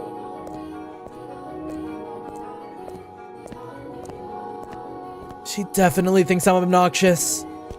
I want to hide under a rock. I want to reverse time and try this over again. Roses are not becoming of me. He is too kind.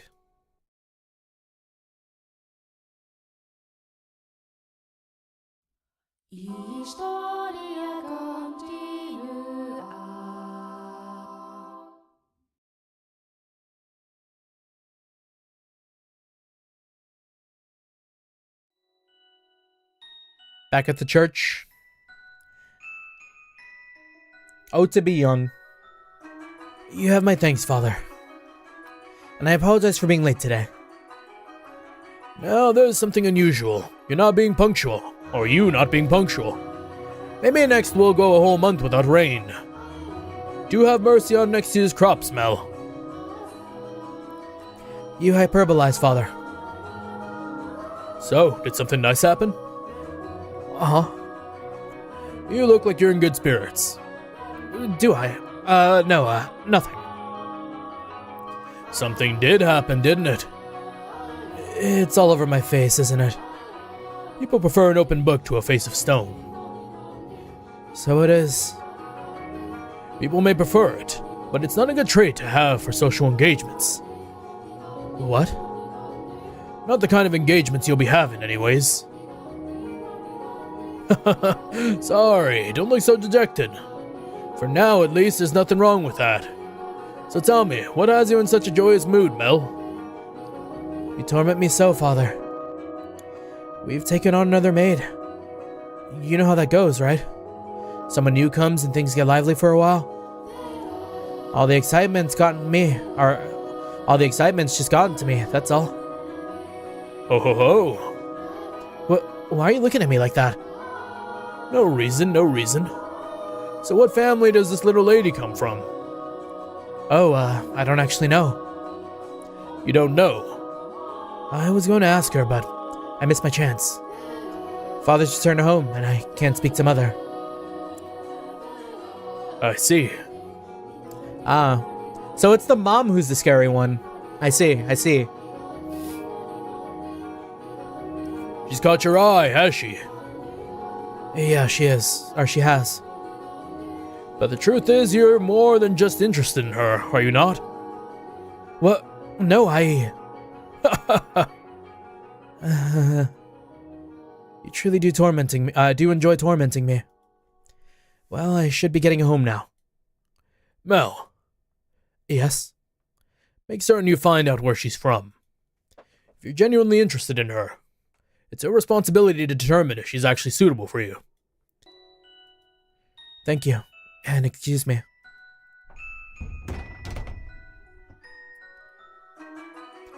Does it matter if she's from an esteemed family or not? No. I'm not in love with her. I'm just interested. This isn't love, no. It couldn't be. This is me we're talking about. Besides, I hardly even know her. Young sire, blessed young sire, alms for the poor. It's the same beggar as before. I don't think he's moved since then. But he looks skinnier than last time. He's going to have trouble making it through the summer. I should give him something while I still have the chance. Alms for the poor, have mercy. Sorry, but this is all I have to give you. Ah, thank you very much. Blessings upon you. May the Lord bless your soul, young sire. Thanks. Feel bad for him, but that's just the way of the world. Farewell. A kind of resignation to things being as bad as... things being bad. The skies are really clear. The sun shone fiercely down on the town that day, as was characteristic of the area. Cloudy days and rain were frequent during this season, but the sun almost always took the stage the day after a storm. The cathedral standing tall in the center of town, the stone-paved streets clacking with the pleasant sound of footsteps, the people peering out from beneath awnings to look up at the sky. In Mel's eyes, it was as if they were all blessed by a divine light. However, not everyone living in the same land was equally blessed. In fact, the blessed were far outnumbered by the forsaken. Even if their time would later come to be referred to as the Golden Age. Yeah. Elsewhere back at the mansion, Nellie was causing trouble for the Abigails. On a whim, she had decided to redecorate her bedchamber, so she gathered the maids to put them to work, shouting orders and demands and complaints. And she had not summoned only her personal servants, but others as well, including the white-haired girl. What if Nellie is like completely shit to the new maid? We didn't even ask her name, did we? No, not like that. How many times must I tell you? The tapestry goes by the door, and I don't like the carpet pattern. Is there anything else we can change with it? Or change it with? Hey, who put this ugly vase here? Nellie appeared to be rather irritated, and it was the servants who bore the brunt of her frustration. Though if they found this similarly vexing, none of them showed it. She was a girl who spoke her mind, a trait particular to that time in history. Women of the Golden Age were so vivacious. In fact, that it inspired parody and satire in foreign countries. But no matter how hands-off her parents were, had Nellie been born a generation earlier or a generation later, she likely would not have been able to act so free-spirited. That day, however, Nellie did not seem to be her usual self. Though she always spoke her mind, it rarely went beyond being childishly adorable. It was unusual to see her in such a foul mood, not even a smile on her face. Get rid of it all. The carpets, the chair, the desk, it's all so ugly. Don't we have anything better? If we don't, then order it, have it made. You can do that much, can't you? Hurry up and replace them. Having only arrived this morning, the white-haired girl was unsure what she was supposed to be doing, caught in the middle of a flurry of maids and furniture and fabric. She chased frantically, scrambling Abigails with her eyes, and made attempts to help, but not being familiar with the work, she only ended up getting in the way. She probably felt that everyone would be better off with her not in the room. So when the maids ordered to get new furniture made their way out of the So when the maids ordered to get new furniture made their way out of Nellie's room, she attempted to follow them. You, hold on a second. You, yes you, with the white hair. However, Nellie stopped her before she could take her leave. What? The white-haired girl turned back, bewildered, to find Nellie smiling at her. The corners of her mouth turned up into a self-assured grin. Is she gonna be jealous? There was no trace of timidity or uncertainty in her demeanor. Her flaxen eyes seemed like they would look nice under the light of the sun. Almost the exact opposite of the white-haired girl. I wanted to talk to you, actually. But Mother never was one to share. I asked her to trade maids, but she wouldn't have it. Trade? You mean for... Which is why I decided to completely redecorate my room, because then I would need extra hands. But why? Because Mother and Father refused to tell me anything. Why is that? Who are you exactly? Where did you come from? Tell me, what house are you from?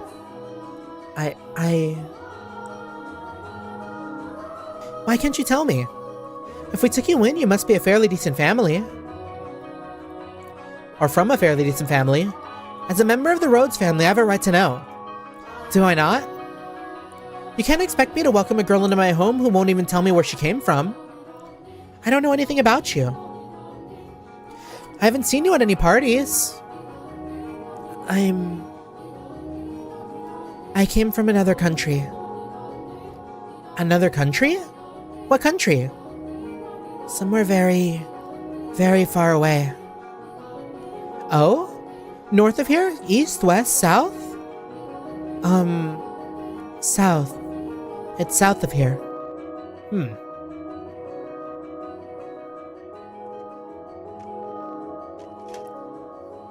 Interesting. I crossed the sea to get here, which is why we'd never met before. How far did you have to travel then? How many times did the sun rise, and how many stormy nights did you face? Innumerable days and nights we sailed, headed even further north. Huh. So tell me, Lady Nellie, that is the most wonderful painting. She just tried to brush me off. I won't let her get away that easy. Painting? It's in my room, of course it's wonderful. But that one especially so. You're both so adorable. You, Lady Nellie, and Lord Mel.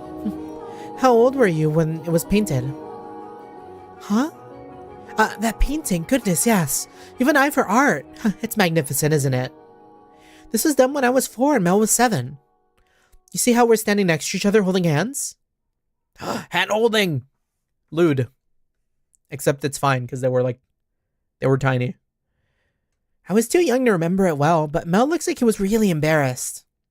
But standing there like statues makes for a boring painting. Nellie explained brightly. Having completely forgotten she was pressed up against the white-haired... Having completely forgotten she was pressed up against the white-haired girl, she did a little twirl, stopping to face the portrait. Though many paintings lined the walls of her room, Nellie was most fond of the one of her and her brother. 2 darling siblings standing side by side, the older brother smiling kindly and the younger sister sweetly tilting her head, her cheeks the color of fresh-picked apples. It was like the very embodiment of their happiness. A painting lay its subjects bare, you know. Fortune and misfortune, happiness and sorrow, enshrined on canvas for all to see. And the reflection is not merely limited to the point in time it was made either. Did you know, Master, that paintings are alive? They are drawn with a brush over an extended stretch of time, unlike photographs which capture a singular moment. The two have their own individual merits, but a photograph is still, while a painting moves. Huh. That's kind of a really cool way to think about it. Portraits reveal both the past and the present state of those they depict. Mel and I have always been this close. I would sing songs for him and he would teach me all sorts of things. He was so smart. Nowadays, Mel hardly goes on walks with me, making excuses like I'm an adult now, but we used to spend lots of time growing up playing together in the rose garden. I see. The white-haired girl normally had difficulty smiling, but her lips naturally curled upward at Nellie's reminiscence. A vision of the two happy siblings had probably swelled up in her mind. And I imagine there was a faint trace of envy in her heart as well. Lady Nellie, you love Lord Mel quite deeply, I see. Yes, of course I do. Mel's smart, and he's studious, and he's incredibly kind. For my birthday, he gave me this wonderful rose necklace. The jewelry shop he got it from is famous because even the royal family makes commissions from their workshop. So he had to have it ordered months in advance. Just for me. He's a prince. Oh? He's pretty charming, wouldn't you say? That's why I call him my prince. But you know what? Mel is a terrible dancer, and he still hasn't gotten his feet on the ground yet. And he's so bad at interacting with girls. Oh, wouldn't we know it? So there's no one else who would say that about him. He's quite the gentleman. I assumed women would be drawn to him. Gentleman? Have you met Mel already? This morning, briefly. That reminds me, Mel seemed to know about her too.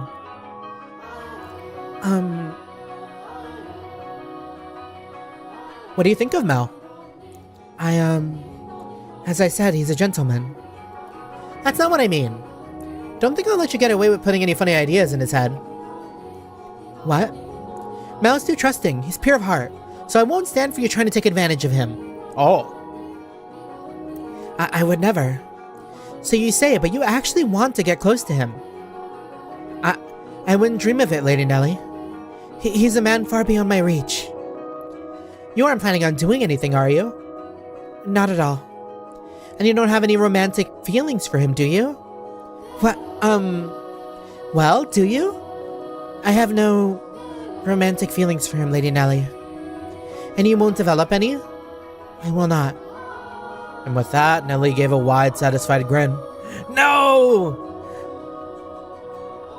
What is the opposite of a wingman? I don't know, it's like the ship was sailing until it like crashed into an iceberg. We hit a fucking like sea, like what are they called? Like those anti-ship mines that like float in the water. Getting cucked, okay. Yeah, that works too.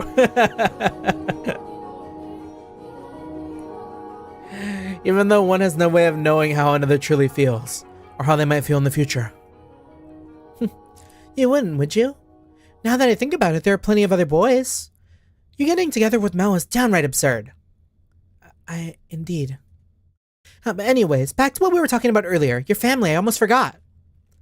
You haven't told me exactly where you came from, or anything about your... Mel? Oh, and Abigail. Lady Nellie, I brought a new carpet. Just look at the embroidery. The work of a true artisan. I am simply in love with it. Surely you'll find it to your liking as well. Wow, you're right. That's a Florentine stitch, isn't it? I wonder whether someone mimicked the style or if it was imported. Either way, a great find. Let's hurry up and get it laid out. Oh, and we'll have to see how the color goes with everything else. We have to finish redecorating quickly so I can show Mel. He'll be so surprised. What wonderful taste you have, Nellie. When the other Abigails returned, so did the bustle within Nellie's room. As the white-haired girl watched, a faint smile crossed her lips. The thought, boy, this little sister is really something. Also not sponsored, but I went to McDonald's today, and their creamy chili sauce is really, really good. Normally I just like go for the barbecue or whatever when I get like nuggets. But I decided to try the chili sauce, and it's like way better. It was worth it. I've been kind of like having little taste the past like 10 minutes. A little bit of savory. Been years since I ordered McDonald's, yeah. Yeah, I feel like there was like a big month period. Well, not months period. Like, I wasn't going to McDonald's for almost nearly like half a year. And honestly, I just started going there recently because it's been really, really cheap. And I've been like a little lazy to like make like prep food.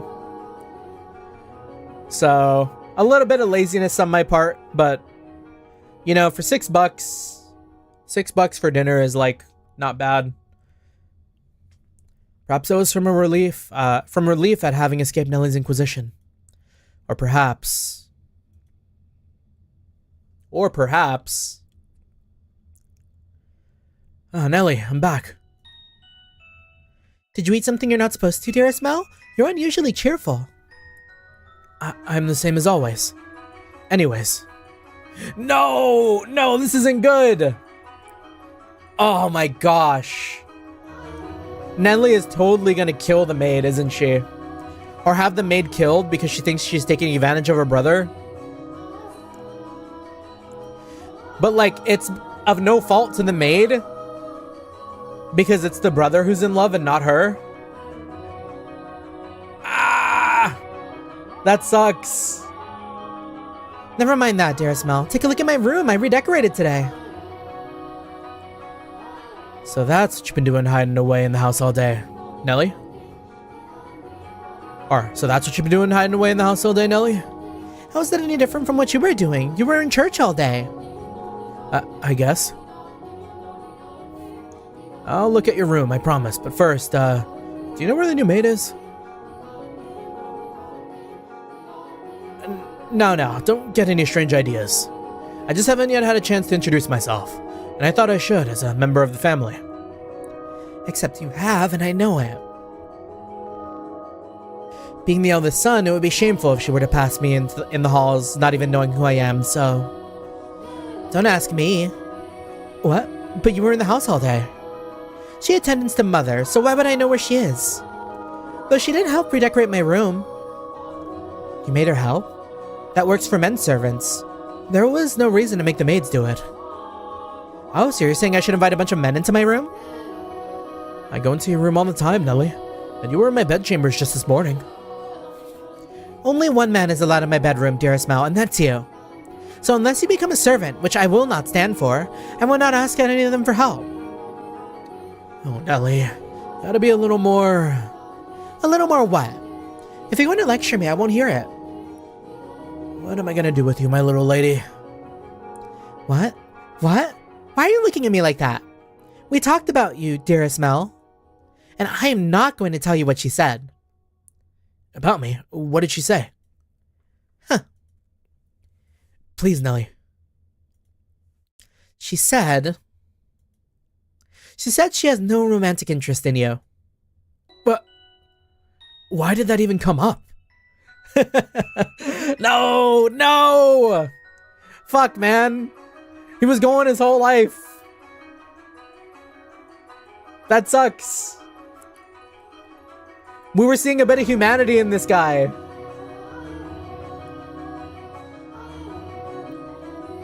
Because we're both girls. We talk about things like what kind of boys we like and who's the most handsome. Why do you look so downtrodden, dearest Mel?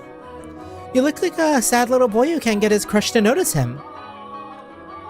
That face is unbecoming of a prince, Mel. Are you interested in her? That's strange, you haven't even met. Ah! And now he can't even say that he has, because then he'd be lying. I'm not. It's just depressing to find out that someone you never even met doesn't like you. That's all. But now she knows that he's digging his heels even deeper. It is a lose-lose. But honestly, the fault is in him.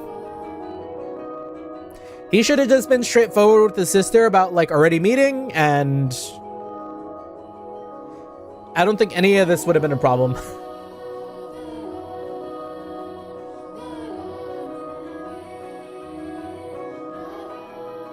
If I want to make my move, I must do it now. I must do it soon. I don't have much time. The master of the house isn't around, so the next in line would be him. Is she an assassin?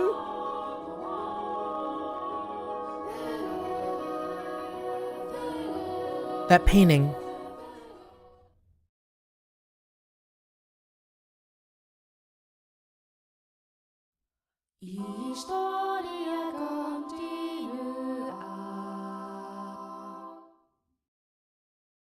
I think we saw this happen in Curse of the Golden Idol.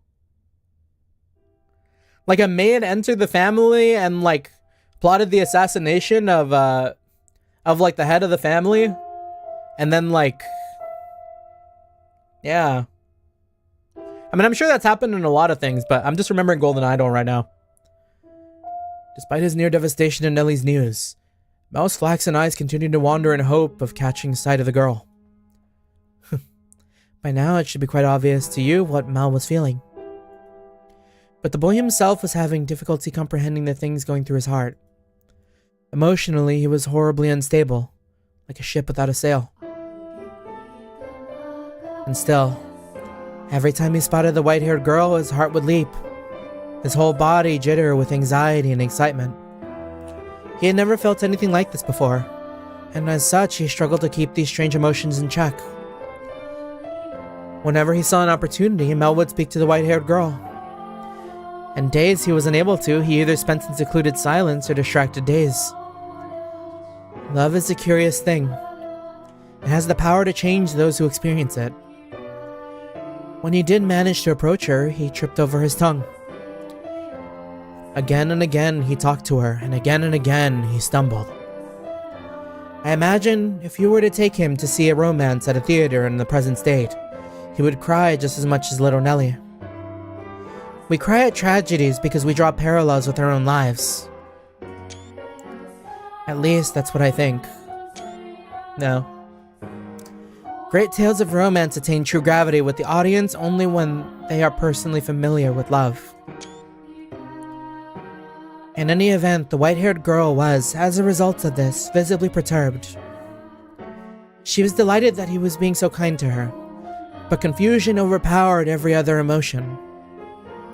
She appeared to be at a loss for what to do as he clumsily catapulted words and stared at her.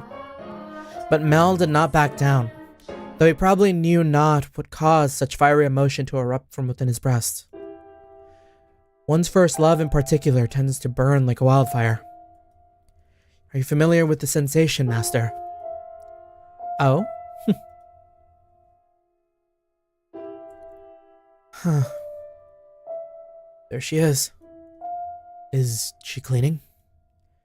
No, it looks like she's reading. It's now or never.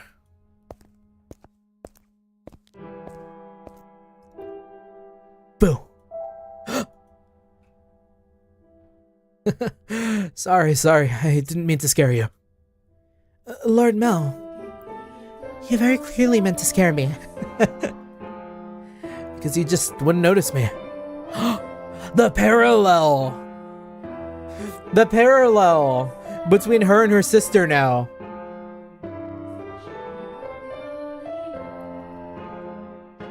What are you reading? You look pretty engrossed. It's just like when they were kids.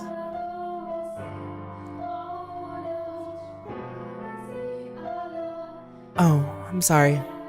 I should have asked for permission. It's fine. No need to apologize. Feel free to read whatever you want. You're welcome to bring books back to your room if you'd like to spend more time with them. Oh. And just like they said at the start of this door too, these books are old. They are not mass produced. That is like putting a lot of trust on this maid. But I was just amazed that the mansion had a library. It must have been a lot of work to collect all these books. There are some pretty old books in here too. Your grandfather's? Some that he collected and some even older than that. Take a look at this. I think it's a diary, but it's not from this country. Or this century, for that matter. Maybe a feudal lord. Here, he's complaining about the quality of the harvest. Can this forsaken land only produce over sour grapes? Huh. If only the largest of the, Barney or maybe Barnier? If only the largest of the Barnier estates were mine instead. The land there is much more suitable to cultivation. There you have it.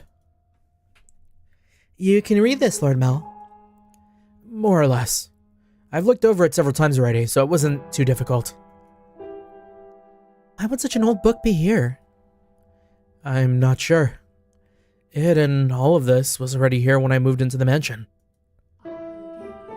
Have you not lived here your whole life?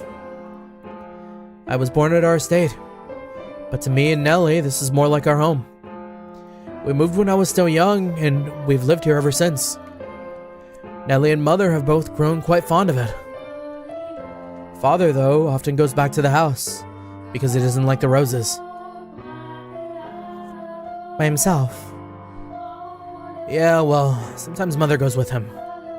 But for the most part, he goes alone. Maybe trouble at home.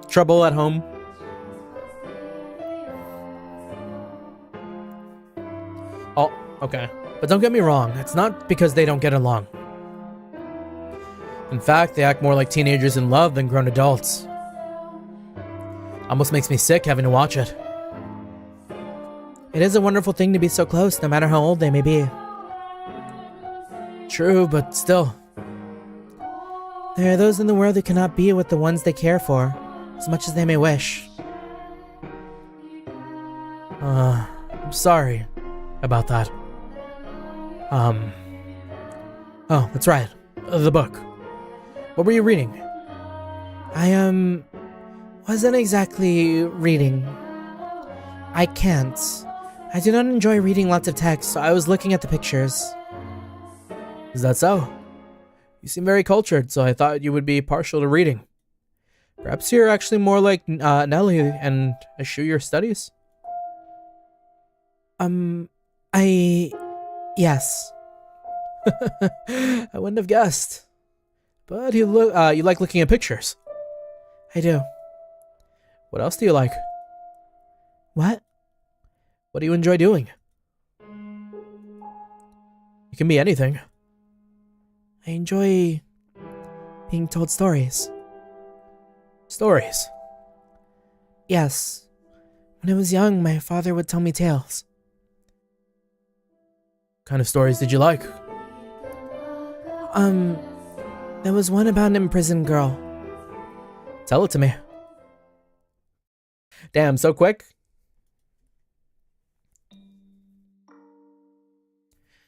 Once there was a girl, and she was locked away in a mansion deep in the forest. A mansion with only one window. But the window sat high upon the wall, far beyond her reach. So it was always very dark inside, unlike this mansion. However, the girl did not like the outside world. There were lots of scary things out there after all. Though she may have been alone in the mansion, she grew comfortable with the darkness in time, so she had nothing to be afraid of. And then... am I doing a good job? You're doing fine. Keep going. What happens next? Okay. And then, the girl grew up. By then, she had already forgotten why she was locked up, but she was content with the darkness. However, her eyes couldn't help but be drawn to the little bit of light that spilled through the one window. Though she was comfortable in the darkness, the sight of the light made her heart race. I could totally see Mel. They were just talking about, like, finding yourself inside stories, right? And I could totally see Mel having this exact same thought. Because, like, I don't know, like, you know, the first time he's ever, like, loved someone, that could be, like, his light in the darkness. Or, like, what is, maybe not, like, darkness, like, because he hasn't necessarily had a bad life, but maybe, like, it was maybe stagnant, considering how much he was, like, flip-flopping between things. Like, he wasn't happy, but he wasn't necessarily, like... happy with the way things were going in his life, maybe? At first, the girl thought it was because she found it unpleasant, because she disliked the light and the outside. But slowly she came to realize that she was curious about the outside world. What could be happening out there? For all she knew, the town, the people, or the forest, the people, all of it could have changed while she was imprisoned in the mansion. But she had no way of finding out. So the girl decided to write letters and throw them out the window. What began as empty grasping became routine, continuing for several months until she was finally ready to give up. But then, a beautiful white dove flew in through the window. Tied to the dove was a letter. Her heart racing, she read the words contained within. It seemed to have been written by a man. The letter contained numerous questions for the girl. It also said that if she attached a reply to the dove, it would bring the letter back to him. She was astonished, but she wrote him back anyways, taking care not to mention where she was. After having exchanged letters a number of times, the two felt very close to one another, as though they had known each other for many years, despite having never met. And eventually the man said he wanted to meet her. Indeed. The girl was unsure what to do. Should she tell him about how she lived? Should she reveal where she spent her days? She was afraid if she did, he would cease to send her letters. She was sure he believed her to be a young lady of noble blood. I wonder if she might also be talking about herself here too, right? But the whole, like, next in line thing has me a little suspicious. She could be, like, trying to set this guy up.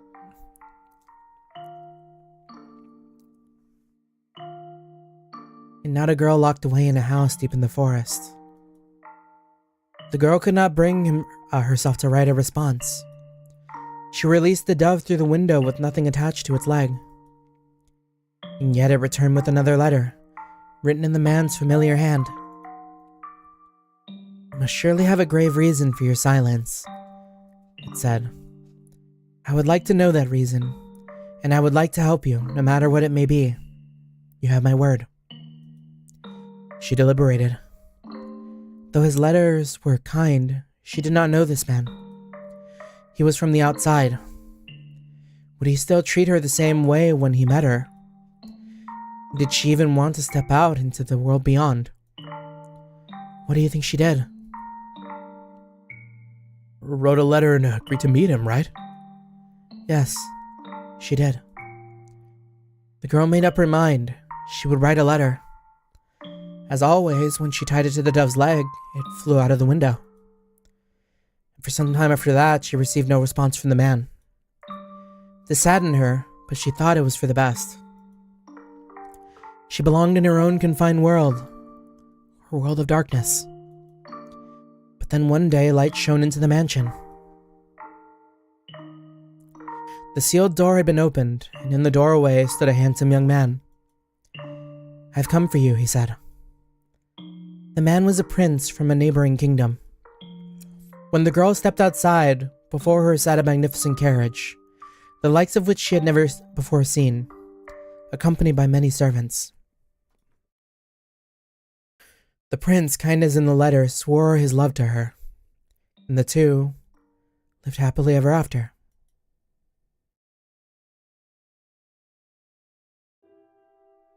What a nice story. I'm glad it had a happy ending. A prince. Was there something funny about that story? No, that's not why I was laughing. Do you ever imagine what it would be like if a prince showed up for you? Oh, he's not smooth with it. He is not smooth with it. He does not have that level of... He does not have that level of riz, I fear. Huh? Doesn't have to be a real prince. Even just someone like one. Is that something you dream about? Okay, not this game also doing that. Not this game also having like perfectly timed music to like my speed of reading. Cause the way it paused after I said someone like one. Yeah, it's kind of a playful tune too, yeah. Oh no, I think I'm perhaps a little too old for that. You think so? Nellie still fantasizes about her prince and she's 14. I just assumed all girls were the same. Lady Nellie's prince. That's you, Lord Mal, no? What? Is it not? I mean, we used to play make-believe a lot when we were kids, but I very much doubt she still thinks of me in that way, thinks of me that way in earnest. When she called me her prince now, it's mostly in jest. I don't know. I don't know if it's in jest. If it weren't, that'd be concerning. Oh? That story. Do you know if it's a regional tale? One that's been passed down through the ages? I'm not sure. It could very well be of my father's own creation. You might think me conceited, but I think the story might be about me. The girl trapped in the mansion is you?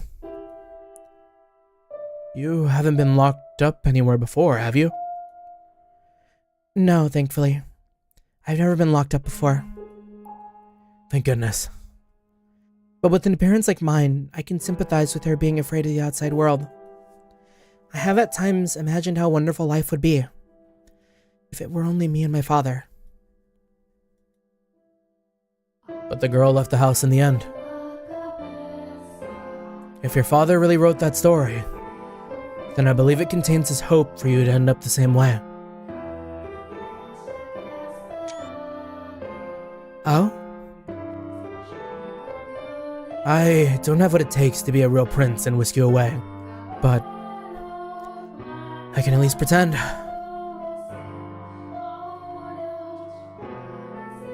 So if it was your father's wish for you to see the outside world, then surely there's nothing wrong with you getting out and experiencing all the scenery that world has to offer. I want to see the outside too. Or to be more specific, other countries. So, if you'd like, we could maybe go see distant lands together. No! No! At first I liked Nellie, but now she is such a fucking cockblock. Ah, dearest Mel, I've been looking all over for you. Nellie. Look at this, dearest Mel. Mother bought me these wonderful gloves to wear on walks. The rose embroidered on the wrists are just precious. Oh my, you're right. They're beautiful. You appear to be dizzy, Lord Mel. Are you feeling unwell? No. I'm fine.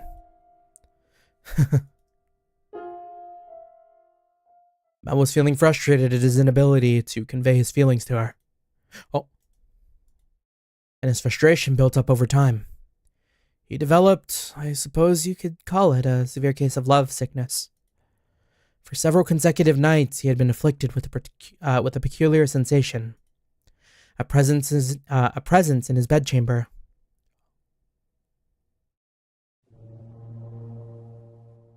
Death.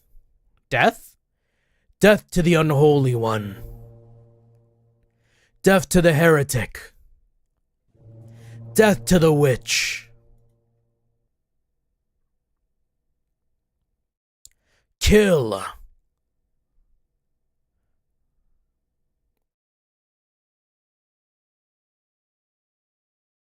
She's... Why? Never wanted her to die. Was she not eating? Seal off the tower. Understood? No one finds out about this. How can you be so calm? Don't you understand what you've done? Huh. Pinning the blame on me? How nice it must be to be able to distort reality with panic. You're just as guilty as any of us. I never wanted her to die.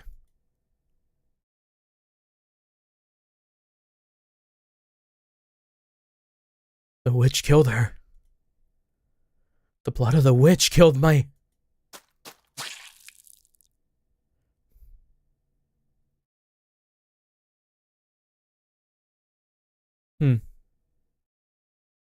Ah.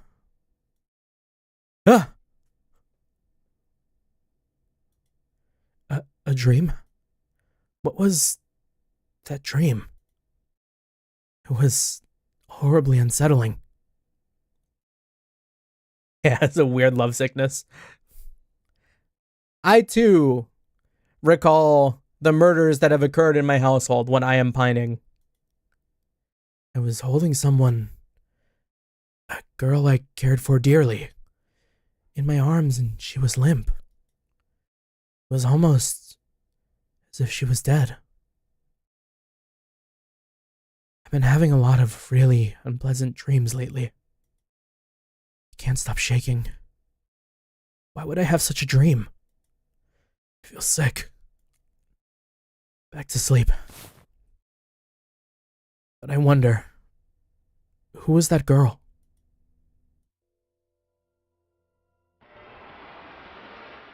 I can sense someone standing beyond my door. Oh, not the game becoming like a horror game all of a sudden, right? Is someone there? It's like they're watching me. Is it just my imagination? I can't move.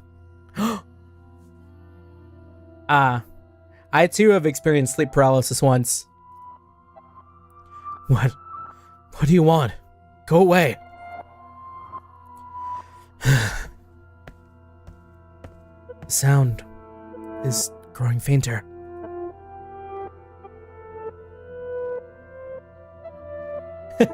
It isn't a horror visual novel? Not to my knowledge. I always thought it was gothic, but I didn't expect it to be horror.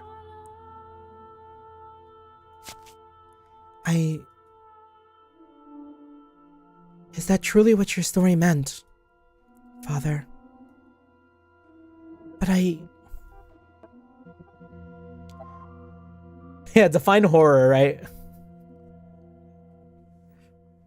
It may be horrifying in some regards. This may be like the horror of the like sit and ponder variety. Such a magnificent garden.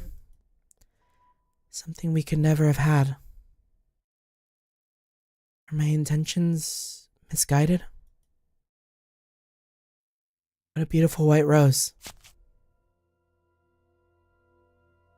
Oh, this is a really pretty... You know, you could have sneaked into his room rather easily then. No one was watching. The maid scares me. The maid kind of gives me like...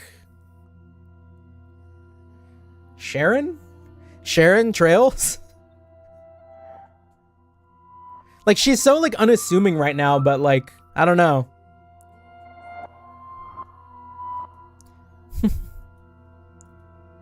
How long have you...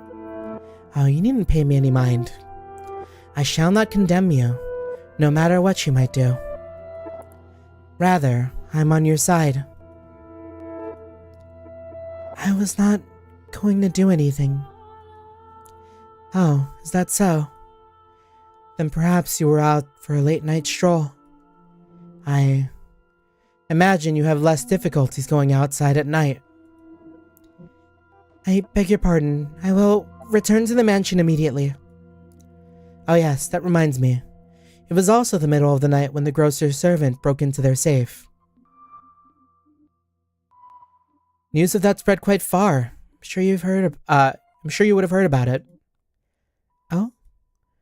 Although was Gishmak imprisoned? Or Gamashk? Gamashk? Gamash? Dear me, I have trouble remembering. But worry not. If you wish for it, the mansion shall provide. You are in no danger whatsoever of getting caught. You said that a witch lives in the mansion, did you not? I did. Does that sound perhaps a bit archaic to you? No. I believe those rumors mockingly refer to me. Oh my. I've been accused of being a witch before. Which is amusing. I don't have any magical powers.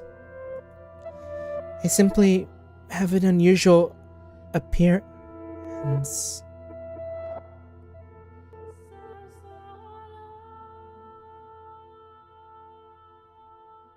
The white rose turning red.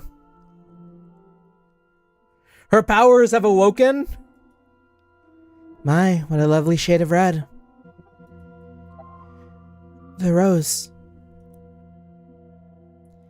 Is something the matter? This rose was white. Until I took it in my hand. Is that so? I apologize, I must sound mad. I'm sure I was just mistaken. It couldn't possibly have changed. I wonder. Yes? Did the girl locked in the mansion become a princess? What? We should lock up and head to bed. Make sure all the shutters are closed nice and tight, and draw the bar on the front door.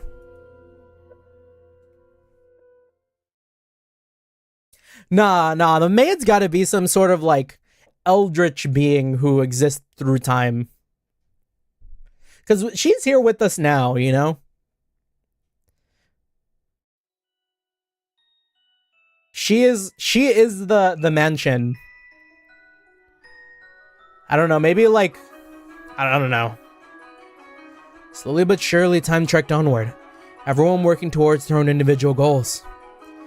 Each early summer breeze that blew through the garden was like God's hallowed breath, carrying the flower's fragrance in through Rose Manor's windows. If only time could be stopped, and this beautiful era made to live on through eternity.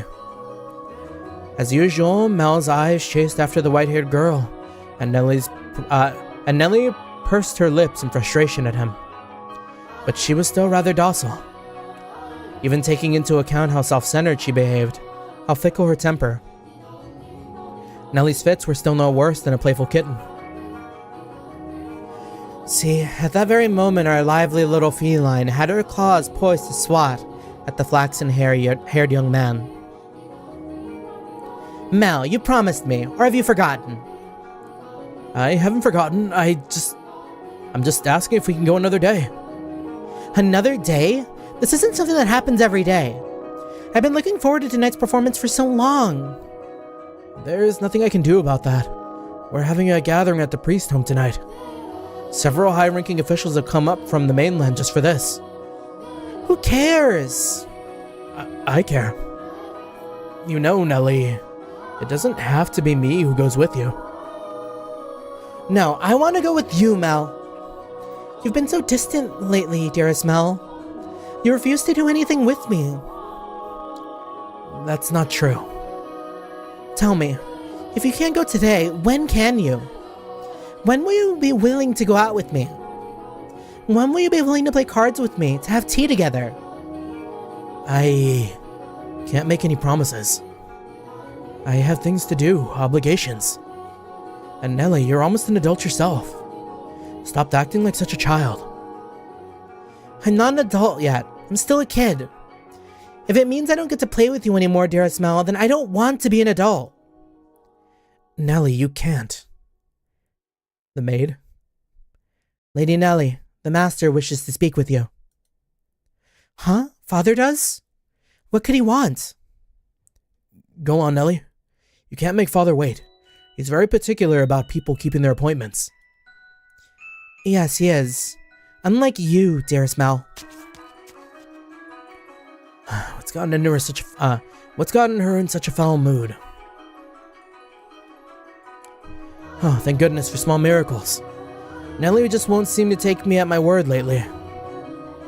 You mustn't be so harsh on her. She is your one and only darling little sister. You're right, but still, she's taken it a bit too far of late. Oh, I'm not so sure. She does not seem to be behaving any differently to me. Am I the one acting differently then? Well, enough about that. Can I ask you a favor? Me? What can I do for you? I was thinking. Physically, Mel was undeniably a young man, but the smirk that crossed his lips as he schemed gave his face. Physically, Mel was undeniably a young man, but the smirk that crossed his lips as he schemed gave his face the sweet look of a little boy. Or perhaps that was simply part of his charm, and that it was not the age disparity but his character that made him smile so heartwarmingly. What did he ask of me? You shall find out soon enough. Is the priest thing a lie? Did he lie about the priest to hang out with the woman with the white hair?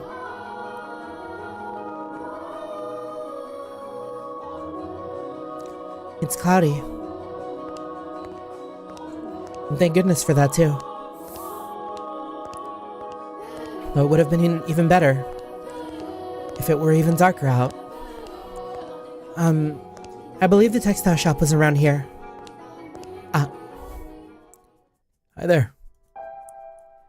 Lord Mel, fancy meeting you here? Yeah, what a surprise.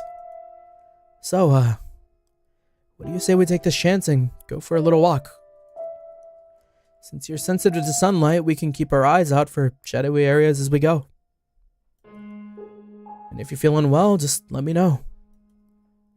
I was sent out to run an errand. Don't worry about that. Come on, follow me.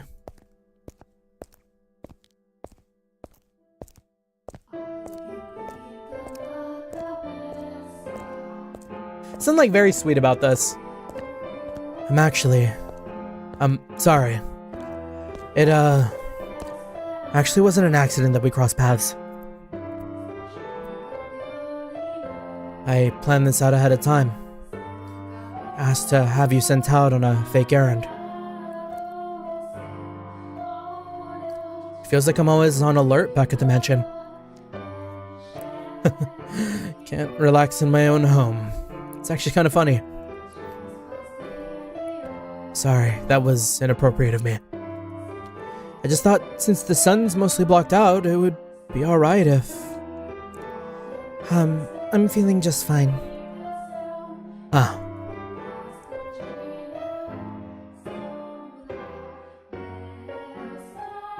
Of course, I get her out of the house, and I can't even think of anything to say. Hey, Yes? have you settled into life at the mansion? I have. Everyone's been such a big help. It's good to hear. Indeed. So, Yes? Nellie told me that she had you help redecorate her room some time back. Yes, that was shortly after I arrived. What of it? Yeah, that day Nellie told me that you don't, I don't... Never mind. Sorry, it's not important. It is important, but I can't just ask how she feels about me. That would make it sound like I... sound like I do, don't I? Lord Mel. Oh, sorry. I had something on my mind. It looks like it might rain again today. The weather usually gets better as summer approaches, not worse like it's been. It won't be a heavy storm now. No?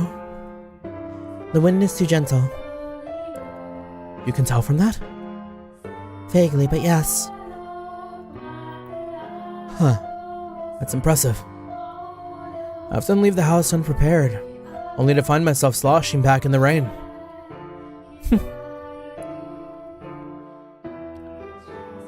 Yeah, you know, Mel does give me a little bit of like wet dog energy.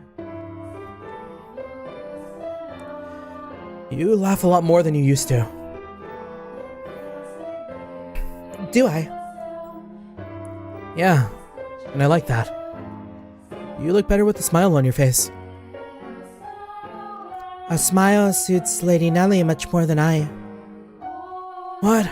Her smile and your smile are completely different. Also, a smile suits you as well, Lord Mel. Do you really think so? What am I supposed to do?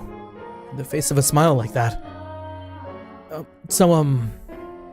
Yes?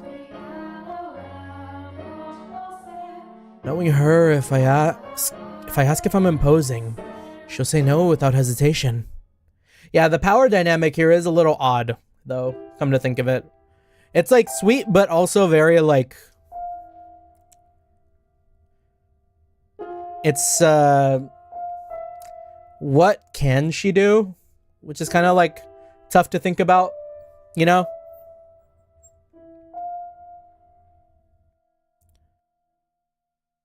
Trying to cover myself isn't going to get me anywhere. Hold on a second. I never did get you those flowers like I promised. There was a single white rose blooming in the garden. I was planning to give it to you, but it disappeared before I had the chance. So, I'd like you to have this. It's not a real rose, but it won't wilt either. Mel was holding an ornamental white rose. It was an impressively detailed replica of the real thing, crafted by an incredibly skilled artisan's hand. The royal family?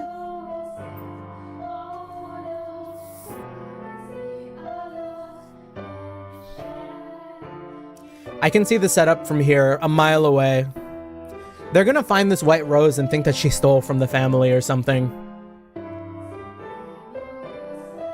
It was, I imagine, made by the same craftsman from whom Mel had ordered Nellie's birthday necklace.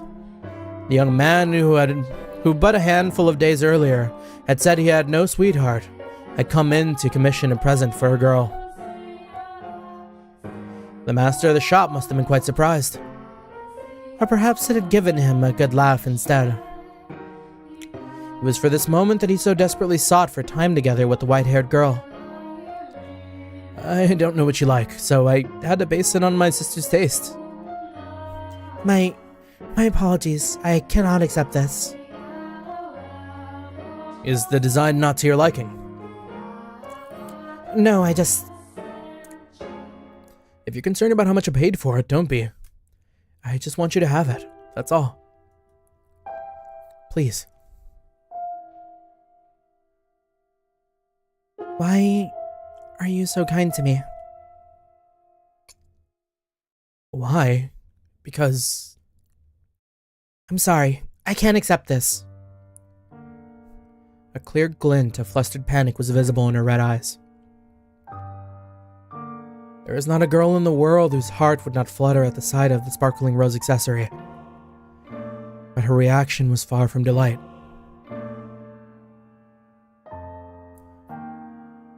I could totally...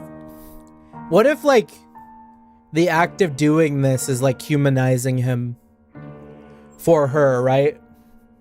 Because if she was here for, like, nefarious deeds, and this guy was out here, like, doing all this for her, it'd be kind of, like, hard to be like, oh, they're evil as fuck. Like, oh, you know, they're responsible for, like, a lot of the, like, the problems of the world or whatever, you know? When you're being treated this, like, kindly.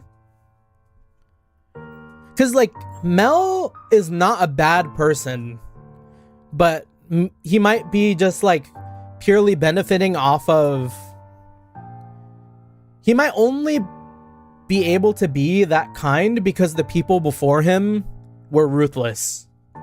You know? So he exists because of a system that like purely favors him and like has the rest struggle. And I totally feel like that's maybe what's being set up here with the way they were talking about like the like ones with like more fortune and less, like earlier in the story too.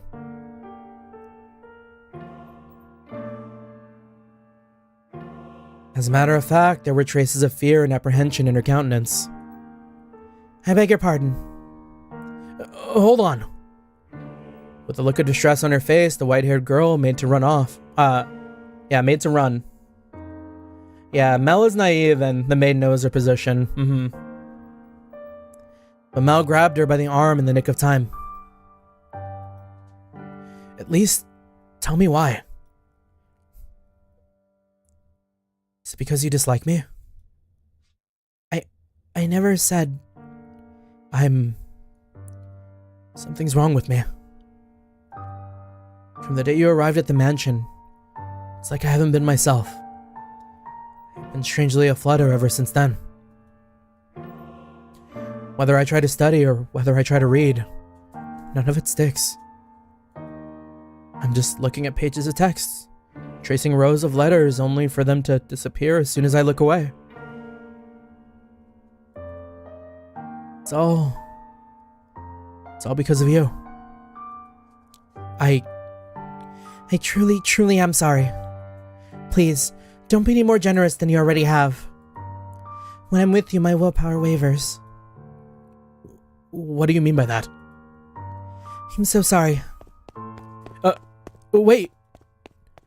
Mel's grip loosened for a moment, allowing her to slip free and dart off like a gust of wind, not giving him a chance to stop her a second time.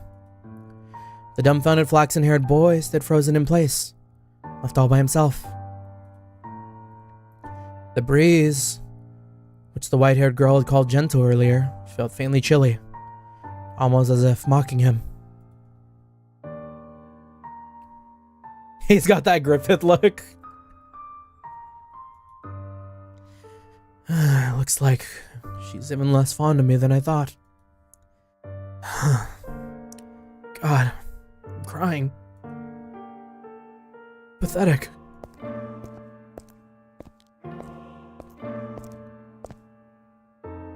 Well, if it isn't Mel, what might you be? Are you crying? I'm so pitiful. Sorry you had to see this. Think nothing of it. I passed by a girl just a few moments ago. She appeared to be rather distressed as well. Did something happen between the two of you?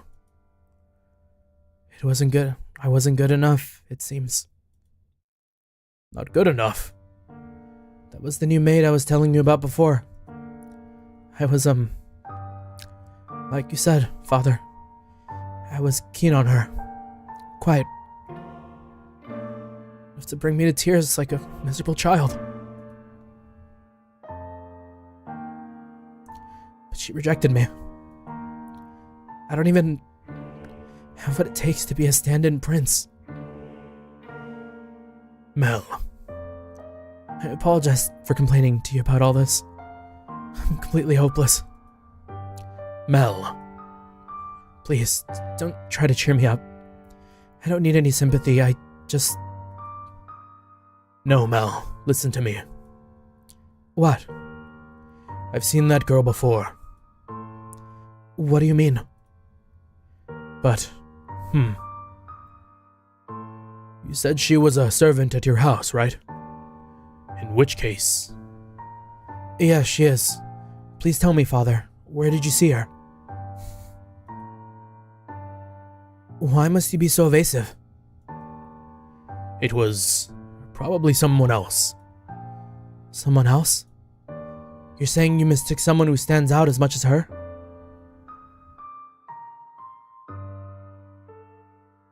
Father.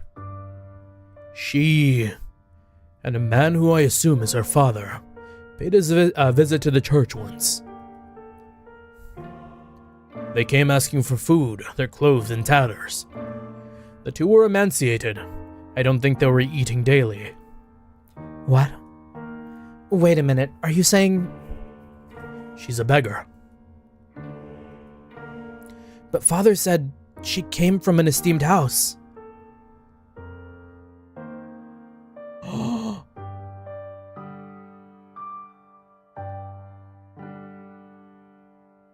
Would his dad kill her dad? And have like a fucking Kazuma scenario, like a dragon Yakuza? And like take in his daughter because he killed him? Or like some shit like that?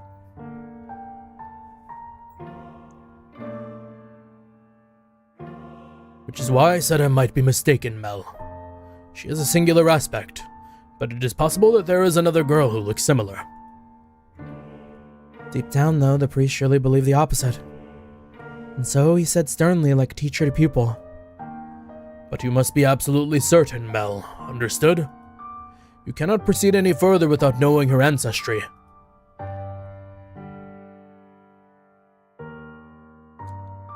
May I visit the church, Father?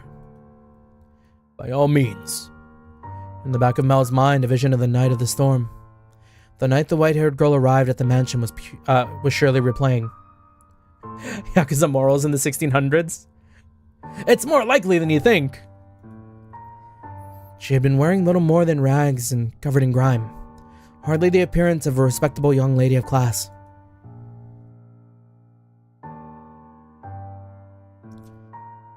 Have I been putting her through unnecessary stress? If she actually turns out to be nameless, to be rankless, no matter where she comes from, my heart's decided. I will not fool myself about how I feel any longer. No, I cannot fool myself. But how does she feel? What will everyone else think? I have to find out why she was welcomed into our house. I'll ask Mother or Father. No. If for some reason they don't know she is an aristocratic, I'm better off not saying anything. But if they don't, then does that mean she's been lying to us? To them? I have to find out. This time I must get answers. No, absolutely not. You come back and the first thing you say is that? I hate you, Father. I will not stand for this. Why? Why would he just suddenly throw that on me? He didn't even ask for my opinion. No, I won't do it.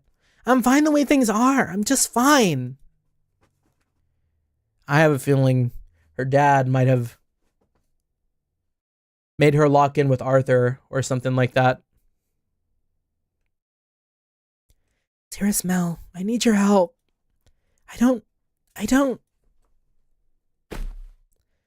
want to get married. Yep.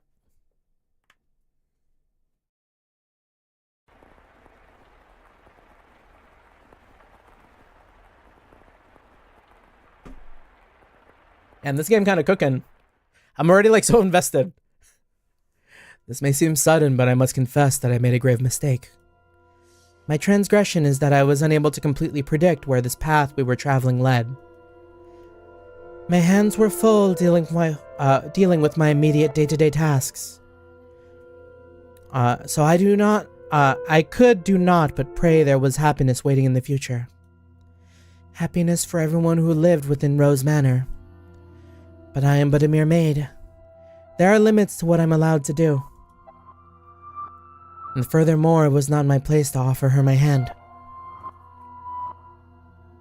Roads such as the one we are following have a way of diverging with little warning.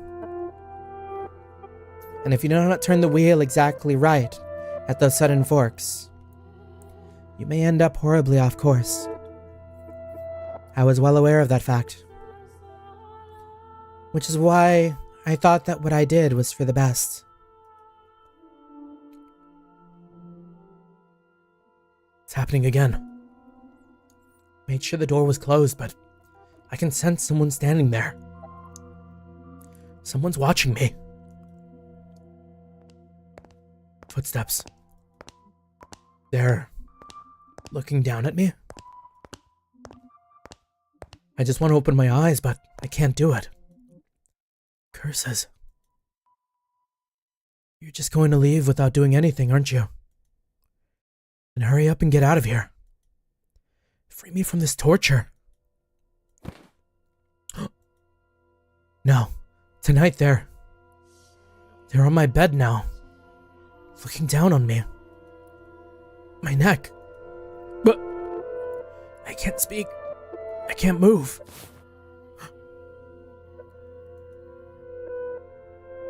These cold fingers.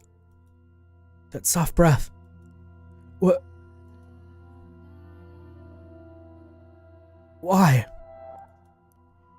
I can move my body, but that's not important right now.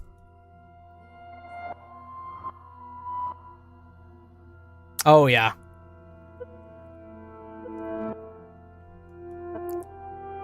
You smell of roses. The scent of a world far removed from ours. He made to gasp at the sight before him, only to realize he could not. The pressure of her cold fingertips wrapped around his throat robbed him almost entirely of the ability to breathe.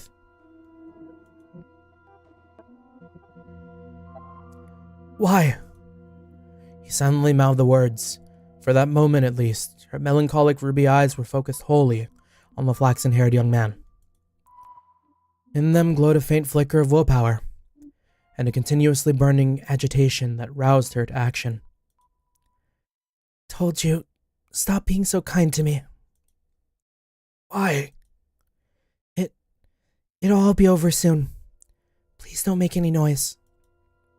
Why? To put an end to this family. You're my only... Why? Why are you shaking?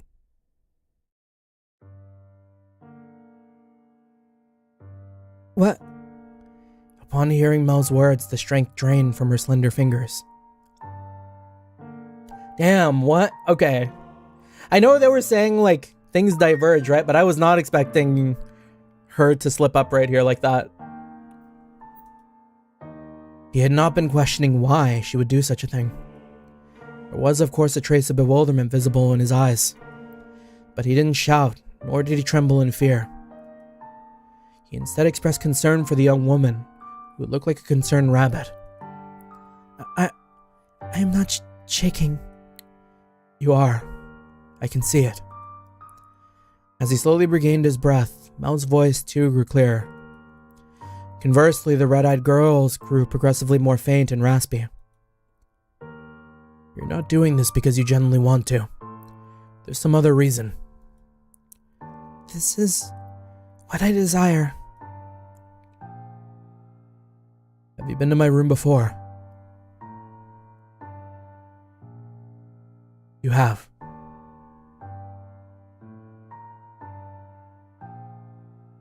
My mind is racing with thoughts. Because now I'm thinking, what if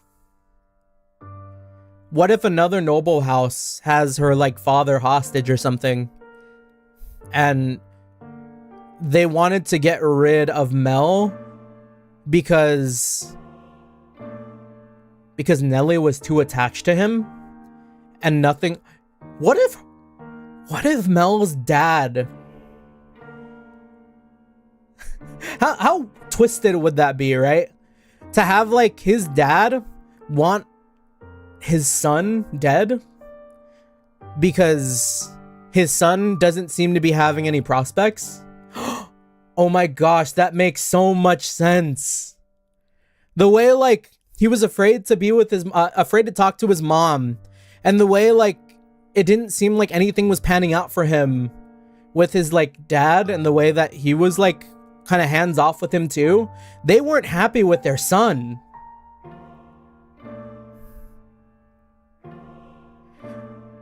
And they needed to get him out of the picture.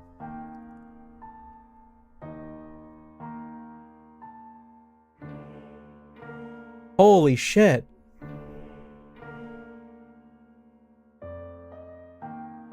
You have... I'm sorry. Well, I'll be damned. Tell me, why are you shaking? You're not putting any pressure on my neck. Why haven't you run? Because I cannot fathom why you would do this, so I'm not afraid. Do you hate me so deeply that you want me dead? Do you despise me to the point that you'd be willing to take my life with your own hands? No, I don't. See? Like I said, there's another reason. If it isn't because you detest me, then tell me. Why is it? I'm sorry. I'll leave your room now. I'll do my best not to bother you any further, so please forget anything that happened.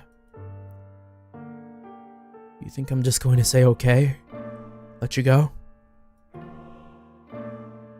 Why can't you tell me the reason? That reason would break him. I'm sorry. Alright then. I'll try and guess. What? It has something to do with your lineage. You're troubled by it somehow, am I right? I thought so. How do you know about that? The priest at the church told me that he'd seen you before. He also told me, a little about your origin. But that's all I know. The only difference between us is social rank. I don't know what could cause you to do this. Please, tell me who you really are. Tell me why you came to the mansion, and my father allowed you to be a maid. I haven't said anything to Mother or Father. If you're hiding the truth from them, they still don't know. But I want to. I won't get mad at you or have you punished. I'll even swear to God if you'd like. I want to be the prince who whisks you away.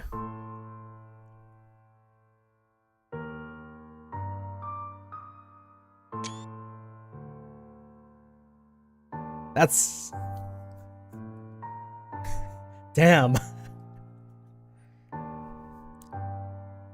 want to be like the prince who rescued the girl from the dark mansion and showed her the world.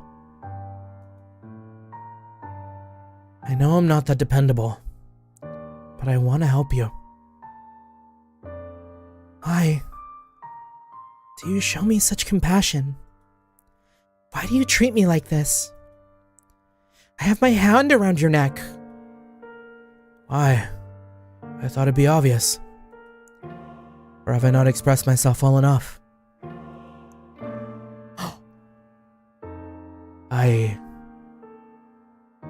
love you.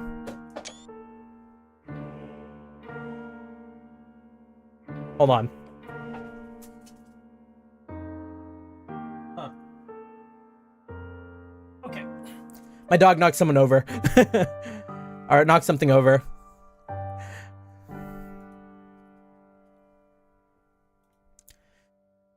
Every time you push away, it crushes me. I didn't even know my heart could feel such distress. If you dislike me and don't want to be with me, then, well, I'll just have to live with that. As much as it may hurt. But if you have some other reason, some weight on your shoulders that you can't share with anyone else, tell me. I want to help you. There are other options. Things we can do about your... No, that's not it. Huh?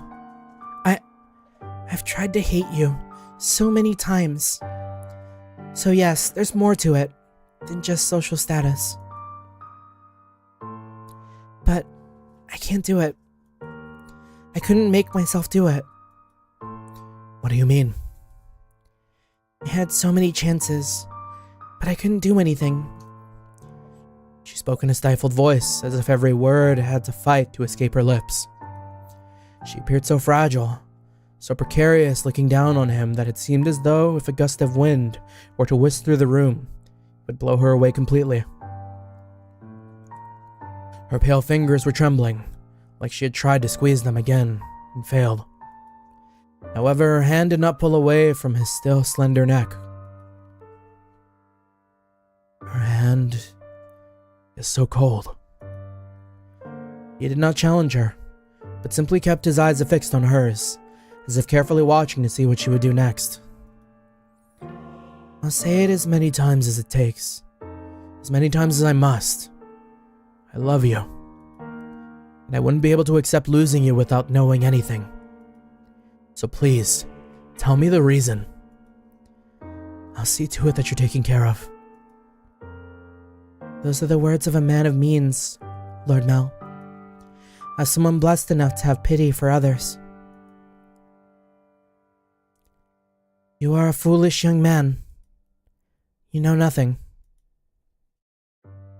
But the greatest fool of all is myself. If you agree to punish me, I'll talk. Damn. Damn. She does like him. Because there's no way in hell she would want him to stay the way he is, right? In that way. Like, he would want him to change and know, like, his family's wrongdoing or something. And to, like, wake up to that, like, reality before he would even consider being with someone like her. Because, yeah, right now it is, like, very naive. Tell me. Her long white hairs and her soft flaxen hair touched. Her long white hairs and his soft flaxen hair touched. For just the briefest of moments, it appeared in the darkness as though they had fused together. The white-haired girl, having finally gathered the courage, began to slowly tell her tale. On the night of the storm, I paid a visit to Rose Manor, this mansion. My father and I were always on the move, traveling across the land by foot, so it was only recently that we heard rumors of Rose Manor. There are several reasons we couldn't stay in one place. First is my unusual appearance. People often find the color of my skin and eyes disconcerting. So after living in one place for long enough, unsettling rumors would begin to spread, forcing us to leave. Another reason was my father's line of work. He painted pictures for a living, but he had trouble finding a patron, so he had to work day to day. When he was no longer able to find work in his city, we would move. We were birds that migrated without a flock. When we arrived at this town, my father was exhausted and weak. That's when we learned of Rose Manor and the family who dwelled within it. Rhodes is a name my father could never forget. Oh my gosh, that's why she pointed out the picture. That's why she pointed out the picture of fucking Mel's and Nellie. Because her dad painted that. He was, long ago, a painter in service to the Rhodes family.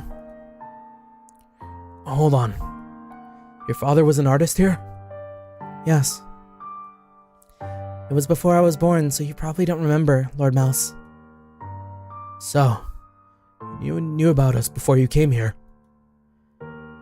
For as long as I can remember, I've known the name Rhodes. My father was chased from your house, just because they didn't like something he painted. Having failed the Rhodes family, no one else would become his patron. Just as a good reputation spreads, so too does a bad one. Brandon once a failure, no one will take you in ever again. You nobles throw your parties, spread your gossip about this painter or that sculptor. The rose you tried to give me is an example of that. It was certainly crafted with skill, but the jeweler is only known because some aristocrats spoke highly of him. My father's paintings were no less skillful. He was a talent that could not easily be imitated. But no one was willing to separate the art from the artist. The Rhodes family stole everything from my father.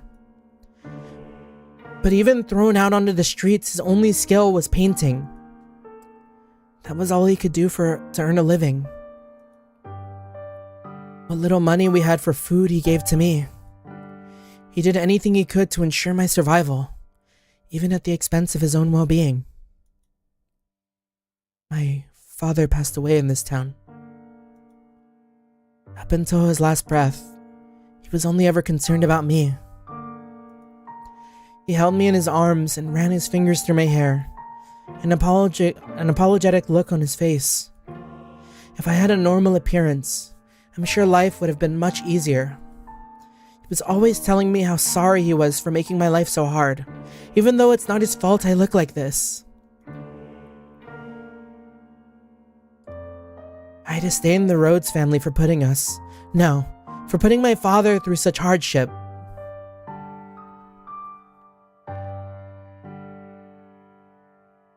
A painting? To kick out a painter who like lived with you or something? Or to do all that for just a bad painting? Something isn't lining up.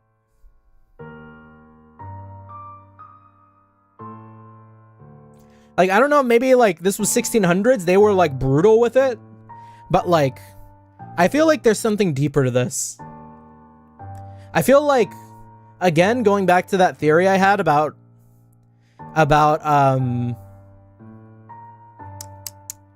like a love child, like a bastard daughter or something. I don't know what that's called. Like maybe the painter, I don't know, that is a long period of like, I guess you couldn't really get rid of a kid back then like that.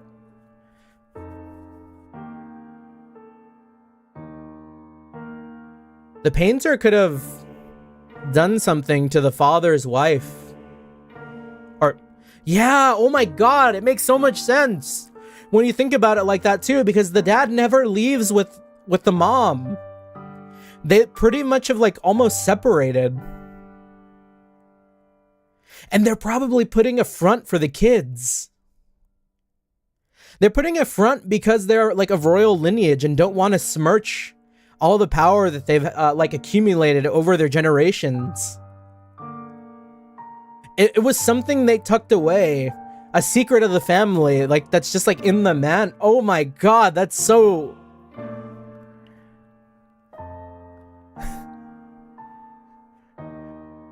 Already, like the first story in this game is like so good.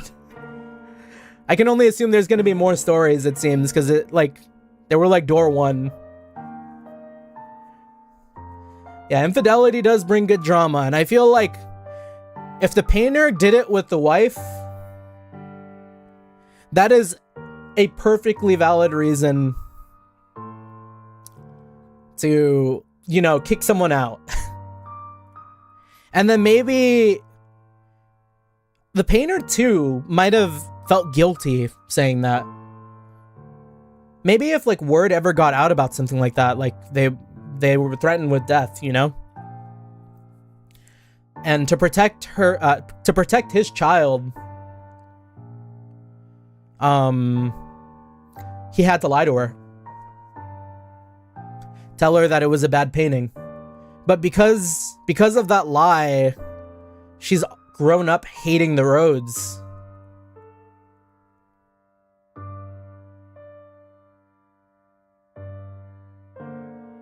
All right, let's see how close I am, because like I think we're gonna get a lot here.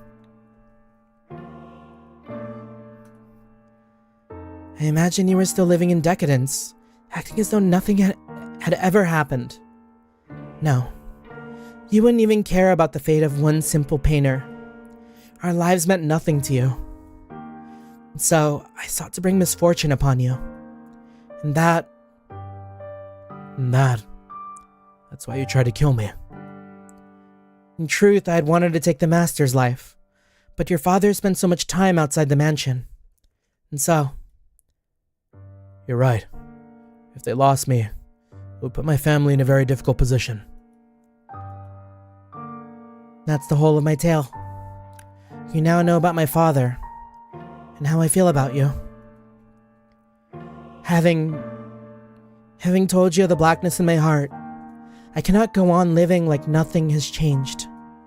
Please, give me punishment. Why? Why would you have me put the one I love through any more misery? I'm not fit for your affection.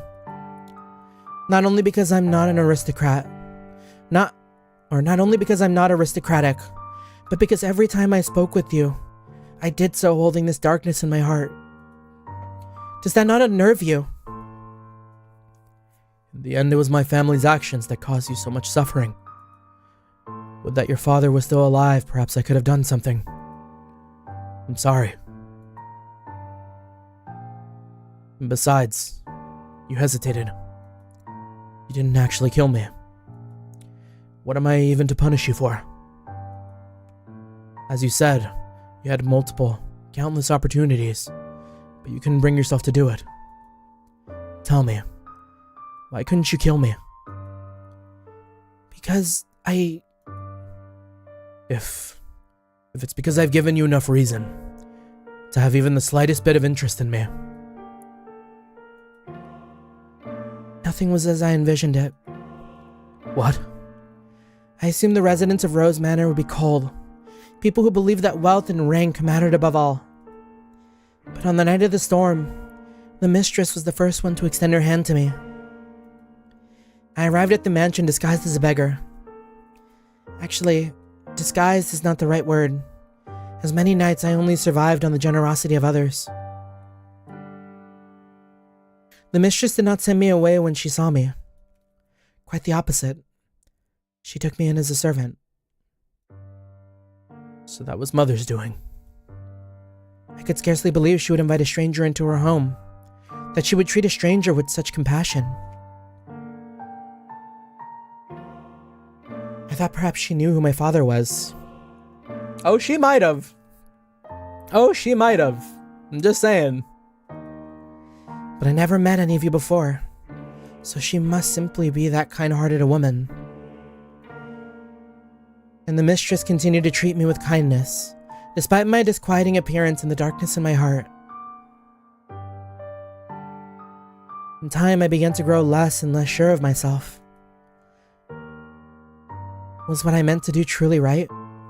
Were the things I felt truly justified? But it was a certain fact that my father was here, and that he had been chased out. So I decided I should take your life, to put an end to everything before I wavered any further. And then...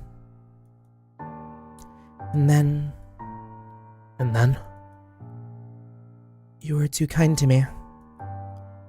It's all your fault. Because you laugh with such affection. Because you give me smiles like that. Because you say the things you say. I'm sorry. No, don't apologize. I'm so happy to hear that.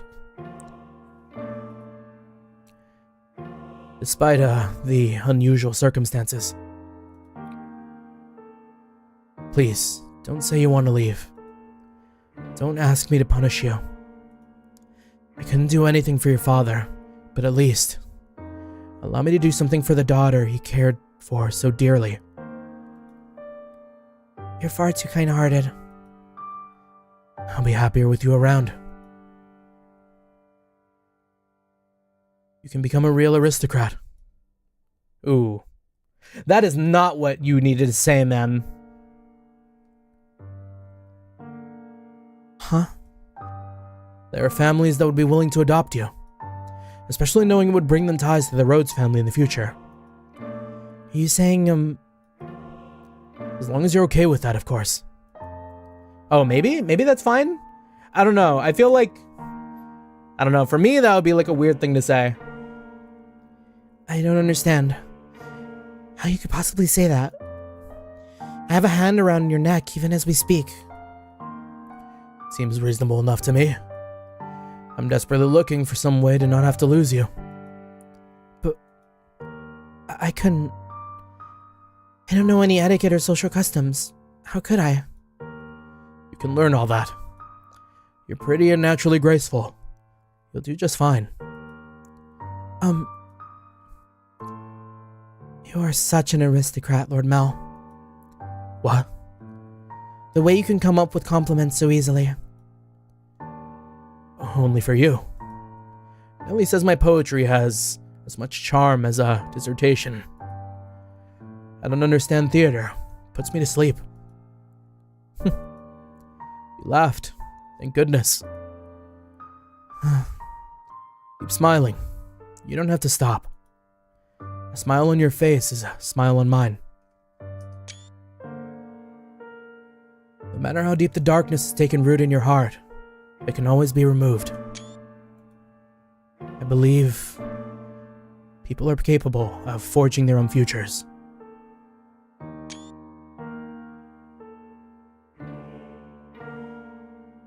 If the writing stays this good throughout, I'm just saying, like, what do you say we go to the theater sometime? I promise, I won't sleep through it. At the private theater, we can get seats at the far end of the second floor, so we don't have to stand. They would be pretty lavish seats, and it would give you a chance to experience the noble life. But please, don't be shy. I can have clothes prepared for you. I'll ask one of the maids who can keep a secret. Say, the one with the black hair. She kind of scares me, though. I don't know what I'm supposed to say. How could you show such compassion for me? I tried to inflict harm upon you. Am I allowed to feel such joy? For every day you suffered, a day of happiness. That's how it has to be. So stand by me. He softly whispered the girl's name. Oh?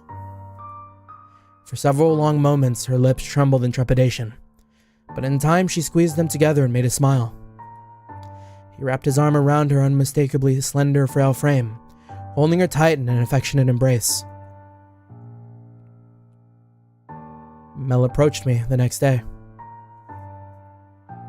is this what they call enemies to lovers?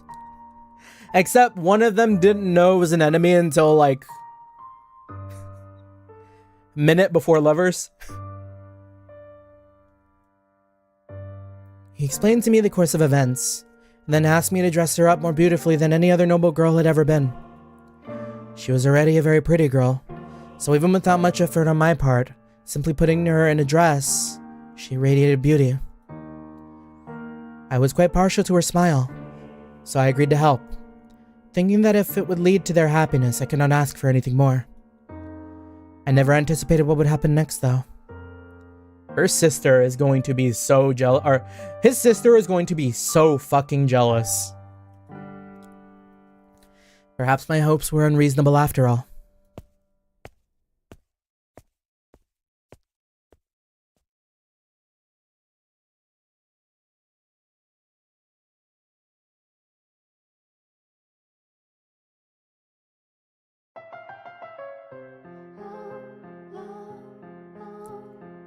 Oh, right. Oh my gosh. And she did get put up with Arthur, like I was saying. Oh, like, it's the perfect storm for Nelly to crash out. She's going to crash out and, like, kill someone.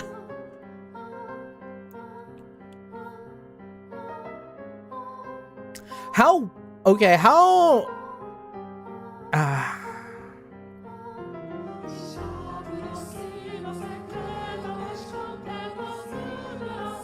I think it would be very, very tragic if Nelly ended up killing Mel after the maid finally had like an ounce of like just like a shimmer of happiness, right? of being able to like put everything aside and live the good life or whatever. To have like Nelly, if you leave it for next stream, it's gonna reach climax for this story for sure. Okay. Yeah, because I don't necessarily know how long this is going to be, but thank you so much for keeping an eye on that, Jeremy, because usually I do stop at like 11. But if it's a good time, I think this is probably like a good time, right? Is what you're implying?